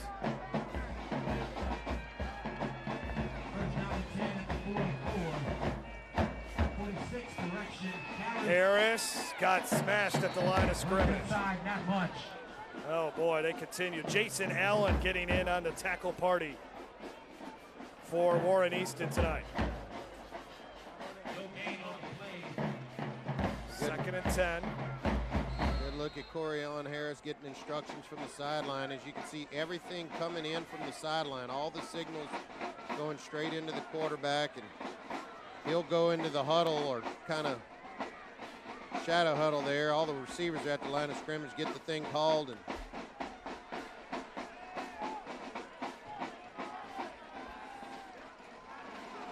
Five seconds on the play clock. Harris, they pick up the blitz, but he still has to get out of the pocket. Now he turns on the speed. Harris down the far sidelines and runs out of bounds at the 34. Big pickup there by the senior. Well, and that's the dimension that Corian Harris is going to give you. Jacob Parker was on the outside and contained, number 54 there for Warren Easton. And once Corian Harris breaks that contain, watch on the outside here by 54, trying to stay out in that lane. And once he breaks that contain, that's it. Corian Harris is going to get up the sideline, get valuable yardage. Ball at the 35-yard line. This has been the best drive in a while for Landry-Walker. Really all on the ground here, and again, working on the clock, chewing it up.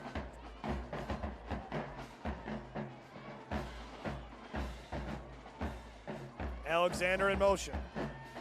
The give to him, and No, they've tried that jet sweep a lot there. It just has not been there more times than not. Yeah, and I'm not sure why they're sticking with it. I mean, I would try to get him back in the backfield and look at getting the ball out of the spread in the more traditional way. Look, these linebackers are not at the line of scrimmage. They're playing 4 backers across the back, and they're not cheating towards the line of scrimmage. I like my chances of giving Chad Alexander the ball in the backfield and letting him pick and choose his way. Devontae Jason will be the wide receiver here, right in your living room on the bottom of the screen. Again, bunch formation at the top. Try to get more blockers at the line of scrimmage. And they run that direction, but there is nowhere for Alexander to run. He tries to cut back the other way. He's across the 30, and he's all the way up to the 20-yard line. That is about as fun of a 15-yard run you'll ever see. Yeah, and I thought they were going to get Landry-Walker with a block in the back there, and they did not call it. It was very close. Let's watch in the backfield. Right when Chad Alexander begins to reverse his field, let's see here if there's a block in the back right.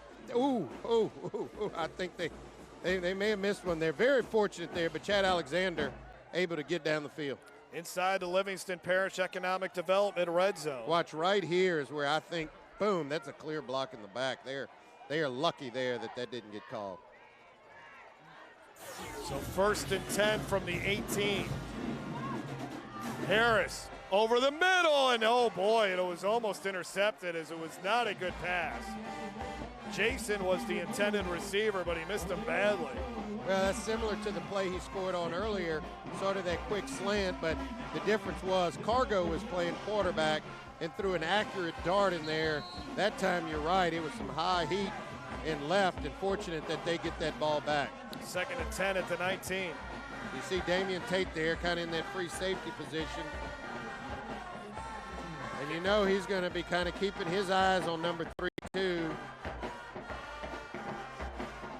got Kimbrough locked with him one-on-one, but Damian Tate's going to rotate to that side. Well, not much running room to the short side of the field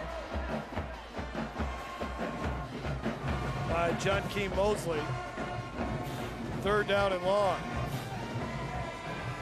You can watch the replay of tonight's game tomorrow at 9:30 a.m. and at 6:30 p.m. on Saturday. Also Sunday at 6:30 p.m. only on YurView. Well, Jacob Parker goes down as having the most colorful gloves I've ever seen out there. Well, you've been wanting a hydration timeout. We just have one. Okay. So 3rd down. Landry-Walker on the move, down by 2. This is Game Time on YurView.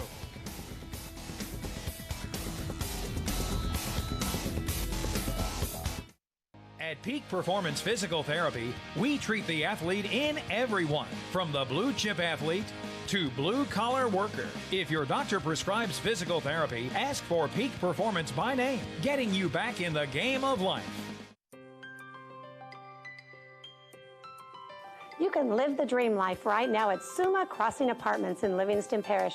Imagine luxurious and affordable living where it is safe and the school systems are awesome. A quiet community with a private, well-stocked lake and a cool, relaxing swimming pool. Easy access for Baton Rouge commuters or students at Southeastern. It's not a dream, it's real and waiting for you. Come see Suma Crossing, exit 19 on I-12. At Peak Performance Physical Therapy, we treat the athlete in everyone, from long drivers to unlucky drivers. If your doctor prescribes physical therapy, ask for Peak Performance by name, getting you back in the game of life. Corian Harris trying to make something happen on 3rd down and 9. Landry-Walker looking for its first win of the season, down by 2 with 5:59 left to go in the contest. This has been the best sustained drive that the Chargin Bucs have had in the second half. Going up against a very stingy Warren Easton defense. Harris looking to his right. Has to get out of there. Harris looking downfield, throws one up. It is batted around and incomplete. Well, not a smart play there by Corian Harris. You got to understand where you are on the field, and look, he broke contain. He may have been able to pick up the first down with his leg, and then you got to live to fight another down. Watch when he gets outside the pocket here. He could probably get, there's plenty of yardage out there for him to get, and he just throws this jump ball up there, and you're not going to get that on Damian Tate. He's just too good of an athlete, and now it forces a 4th and long, and Landry-Walker's got to go for it here in this situation. Well, they've scored a touchdown on 4th and long before. And, of course, they insert Cargo, who's the better passer of the two quarterbacks, and you know, you have to think again that Devontae Jason's going to be somewhere around this football. They're looking in his direction. The pass is batted in the air, and it's intercepted. That is Chester Kimbrough with the interception. And the timing was just off on that route. I mean, Devontae Jason never saw the ball when it was thrown. And I don't know, maybe he was thinking some sort of slant, and Cargo was thinking an out route, but there goes the ball. I mean, Ari was just throwing that bad. I think he was just rushed. I just think he thought the pressure was going to come, and he did not allow his receivers. Look, I mean, he's got time to he's throw. Got plenty of time. I think that ball maybe just got away from him. I mean, Tate fell down on the plays you saw. So Warren Easton starts from their own 11-yard line. We're going to have to find out what that's all about there, huh? The chains around the neck. Now we have a clock malfunction. There is not 54 minutes left to go. There we go, 5 minutes and 42 seconds. That's got to be some kind of who let the dogs out there. Yeah. You know, we're seeing more and more of that. There's either a stick or a pole. But did you see the trash can in the, what college game was that? You intercepted it, you put it in the trash can. Not sure what that's all about. Remember Emmitt Smith used to have he just put all his balls in that big equipment trunk. Yeah. Whatever happened to that? That's a lot of footballs, man. That's a lot of footballs. Well, Chester Kimbrough, he's a fantastic player. Just a junior, so it's going to get really interesting as his recruiting continues to excel. 2nd and 9.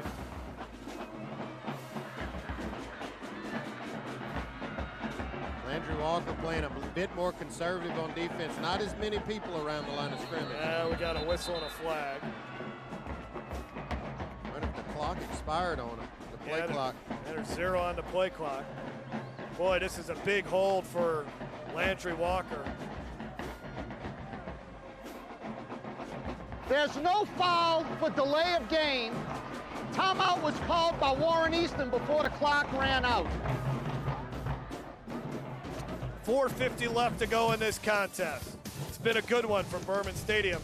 Jeff Palermo, Jason DeQuare, Jessica Province will be back on Game Time on YurView. If your business is looking for growth opportunities in the capital region, find out why Livingston Parish is the place to be. We have available sites, tremendous access to and from your facility. We have an excellent workforce pipeline, and our quality of life is second to none. To find out more, contact our office at 225-686-3982 or visit our website at ledc.net. You can live the dream life right now at Suma Crossing Apartments in Livingston Parish. Imagine luxurious and affordable living where it is safe and the school systems are awesome. A quiet community with a private, well-stocked lake and a cool, relaxing swimming pool. Easy access for Baton Rouge commuters or students at Southeastern. It's not a dream, it's real and waiting for you. Come see Suma Crossing, exit 19 on I-12. Game Time on YurLA. Thanks Louisiana Lift for their support of this telecast, specializing in customer service on equipment, rental, parts, and training. Louisiana Lift has been serving its customers since 1980. You can check them out online at lalift.com or call their New Orleans area office at area code 504-463-3400. 2nd down and 9. And here's Lejeune. Lejeune, one of his better runs of the night, gets a 1st down. They really needed that. On 2nd and long, Tyreek Baker finally brought him down. Well, that's huge. You're right. Backed up in your own territory.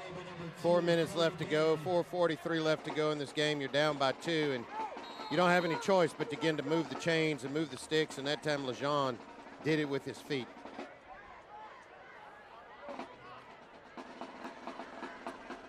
Fresh set of downs now for the Eagles.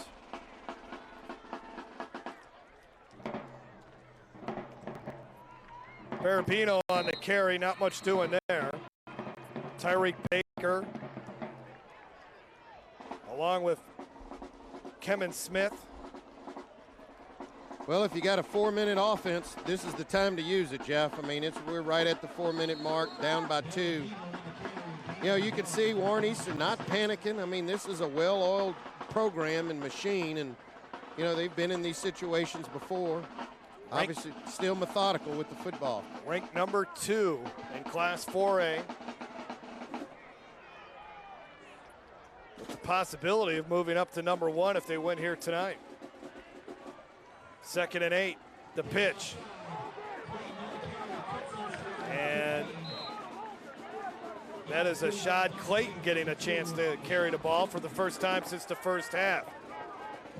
Tackle made on the play by number 11, Shaman. All right, we saw that chain hanging around the neck of Chester Kimbrough. Jessica will tell us what that's all about.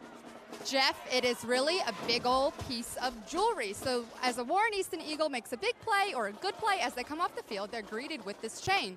They hang it around their neck, and I actually had a chance to ask Chester what it was like, and he really said it's heavy, and he took it off. But they just started this just about 2 weeks ago, so something new for the program.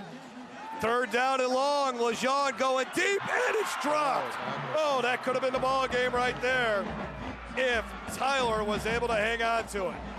Johans trying to come up with the big play there.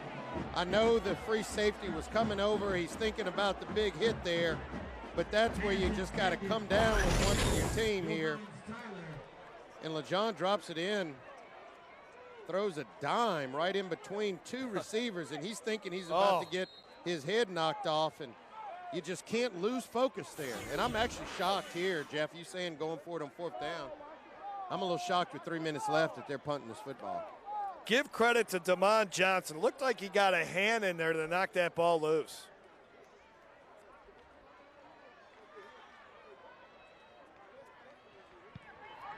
Oh, what a punt. Yeah, that's a good punt, but here comes Tawan Francis. Oh, and he got brought down in a hurry. That is Dylan DeQuire. I almost want to say DeQuire. I don't know if that's how you pronounce it. I was looking at it on the roster. There's an E at the end. Yes. Well, I'm not sure what that's all about. There is a flag on the field. But if he makes tackles like that, he's a DeQuire. He's a DeQuire. He's clearly one of the best players on the team, you know? So go ahead, cuz.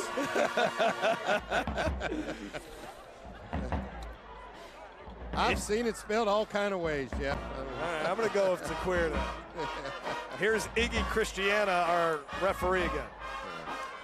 Now, had he not made the tackle, I'd tell you he wasn't related. During the kick, personal foul, helmet-to-helmet contact on the kicking team. 15-yard penalty added on to the end of the kick. First down. Well, penalties have been a problem for the Eagles this season. That one. Go ahead. Go ahead, Jeff. Well, I'm just going to say now you move the ball into Warren Easton territory, an offense that really struggles now only has 45 yards to get into the end zone. Yeah, and you know that's a backbreaker because now essentially I would suspect Landry-Walker is going to play this very conservatively. They would likely run the ball 3 times, try to get Warren Easton to either burn its timeout so that clock is going to run. And if you have to, you just punt it and say, hey, make them drive the length of the field to beat me because you know they can't kick a field goal. So. From the 46-yard line, Corian Harris with 2:54 left to go. Chad Alexander is in the backfield with him. Devontae Jason lined up in the slot at the top of your screen. Harris to his right. Harris now throws, and Jason was trying to get back to the football but stumbled. 2nd down. Stops the clock with 2:47.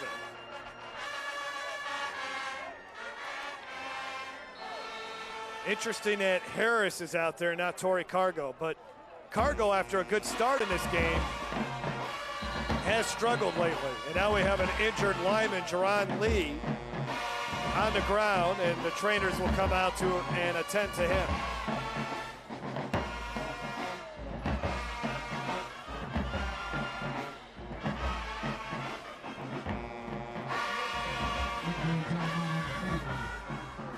While they stop play, Jeff, I take back everything I just said a second ago.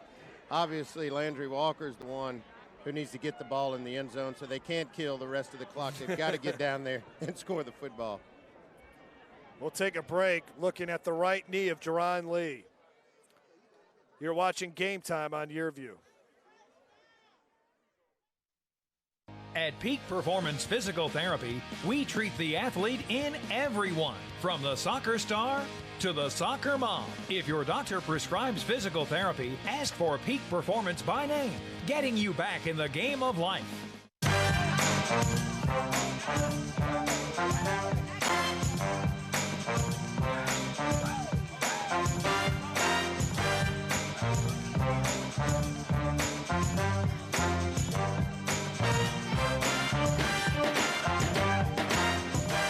Game Time on YurView. Jesuit at St. Augustine live Friday at 7 p.m. Brought to you by Louisiana Farm Bureau Insurance. Real service, real people.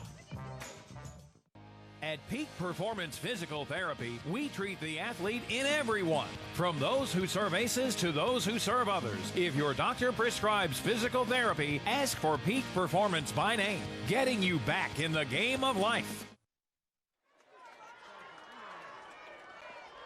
Second down and 10 for Landry-Walker at the 46-yard line. Down by 2 are the Chargin Bucs, looking for that first win of the season. Warren Easton trying to stay undefeated.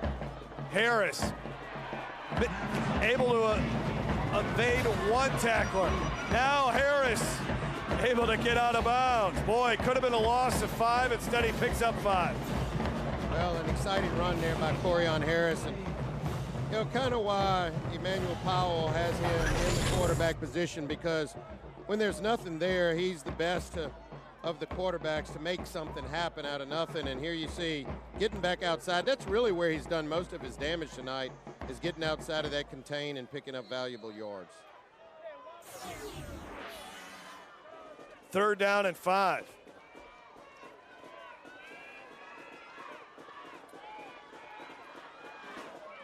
.238 on that clock. 10 seconds on the play clock.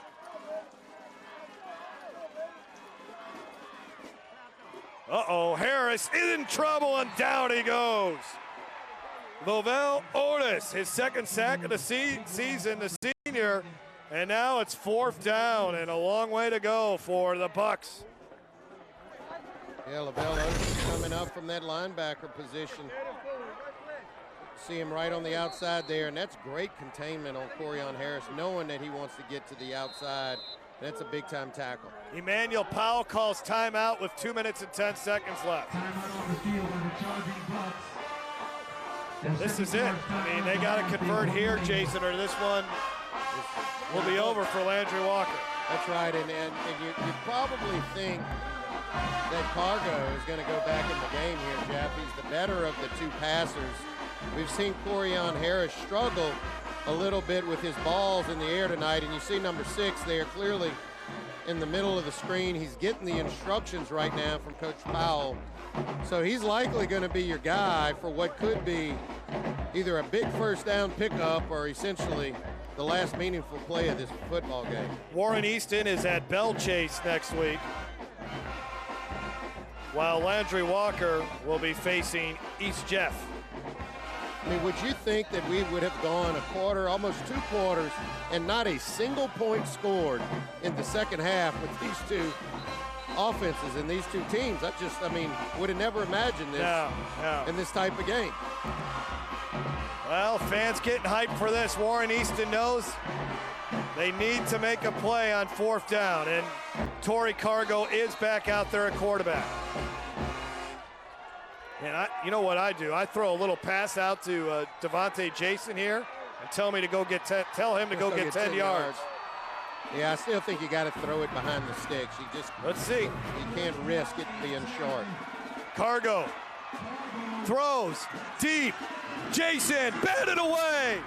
No flags. Essentially the two best players on the field make. It's a one-on-one deal. It's Devontae Jason and Damian Tate, probably two best athletes on the field tonight. And that time Damian Tate just won the battle on a jump ball. And here you go, Cargo looks for Devontae Jason, has time to get rid of the ball, releases it cleanly, and Damian Tate just goes up and makes a heck of a play. That was a great play. There's an injured Landry-Walker player. Brian Henry is still down on the ground. But Warren Easton now 2 minutes and 3 seconds away from a 3-0 record. You know, and although Damian Tate is committed to McNeese State, you know, the coaches say he wears that on his sleeve a little bit, you know, because he feels that, you know, a lot of the bigger schools should be looking at him. And what I've seen tonight, Jeff, this is a big-time football player. No, he doesn't check the boxes at the 6'2", 6'3" height.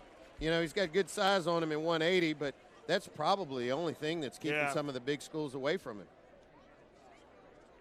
Warren Easton, what a tough ball game here. And for them to be able to survive this and get a win, and if Landry-Walker can't come back, it looks so promising, up 12-0 after one quarter.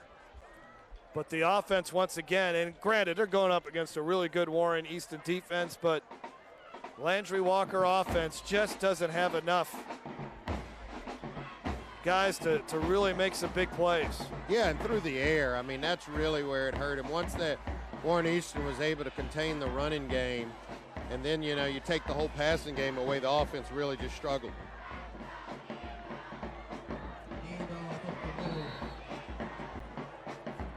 Couple of yards. And the thing now for Landry-Walker potentially looking at a 0-3 start. We know the last final timeout. We know the last two seasons, Jeff, they started 0-2, but they were able to rebound from that. This will be a bit of new territory, 0-3, and you got to keep players like Devontae Jason and others motivated and keep this team from, you know, now I don't want to say falling apart, but, you know, you got to really have some locker room talk, jail, and get re-engaged here to go down the stretch the rest of the season. Well, what they have to keep in mind, the 3 losses are to 3 teams that could be in the state championship game. There's no doubt about that. John Curtis, Carr, and Warren Easton. So if you're Emmanuel Powell, you just have to realize there are better days ahead. And, you know, they tried some things here tonight that they had some success. I think they got to tighten it up on the offensive line. Again tonight, very tough going up against Warren Easton. And I still think they're searching for their identity on offense, okay? You know, they came out, hey, do we want to run the ball? Are we going to be a passing team? And, you know, when you're inserting Corian Harris and Cargo, and look, we didn't see Jaquan Dorsey any tonight. He started the first game. But, you know, they like these quick hitters. They like getting the ball out into their playmakers' hands, and they just haven't been able to get that going.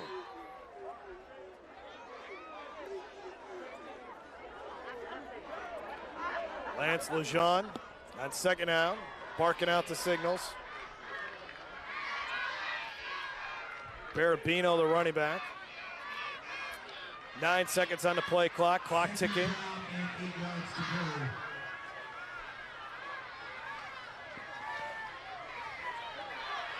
Barabino, well, he needed to stay in bounds. That stops the clock with 1:24. He's close to the first down, a couple yards shy. Well, he got a little help, or Landry-Walker got a little help by him stepping out of bounds, but you got to step up here and make sure you make the stop. And I wouldn't be shocked if Warren Easton, if it's close, even goes for it on 4th down.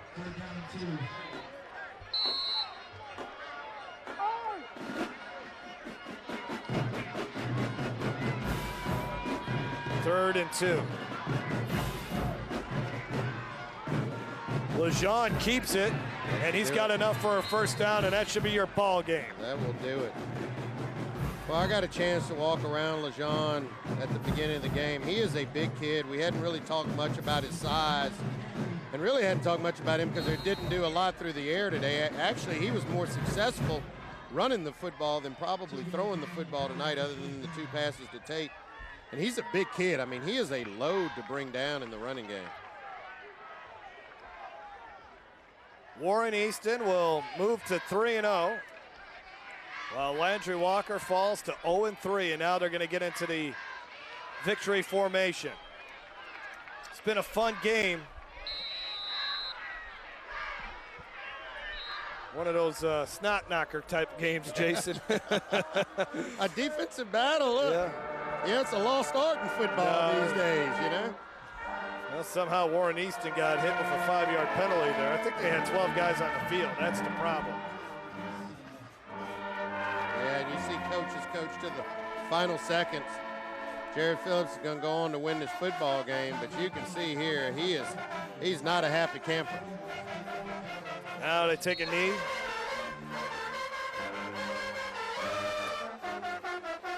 Well, even though Landry-Walker will fall to 0-3, don't count them out, Jason. No. With that defense that they have, they're going to be in a lot of games. They're going to win a lot of games this year. And this Warren Easton team, for the last couple of years in 4A, it's been all about Neville and Edna Carr. But at least that's the way it's been the last couple of years. But there's someone new to the party, and that's the Warren Easton Eagles. This team is good enough to get back to the Dome. Yeah, they're solid. Play good defense. Obviously, they have the tools on offense, and I think Warren Easton senses it a little bit that this year could be special. Well, Emmanuel Powell will look up dejection. He's going to tell his kids, keep your head up. There is still a lot to play for, a lot to possibly earn in this season. And you mentioned those are 3 tough games that they played at the outset, and that's all going to help them become a better club and really know what they are and who they are down the stretch. So Jerry Phillips in his second season as this Warren Easton program certainly heading in the right direction, beating a rival like Landry-Walker 14-12. You know, and Coach Phillips, again, he's a defensive guy, and maybe that's what Warren Easton needs to get them over the edge. Is just coming and playing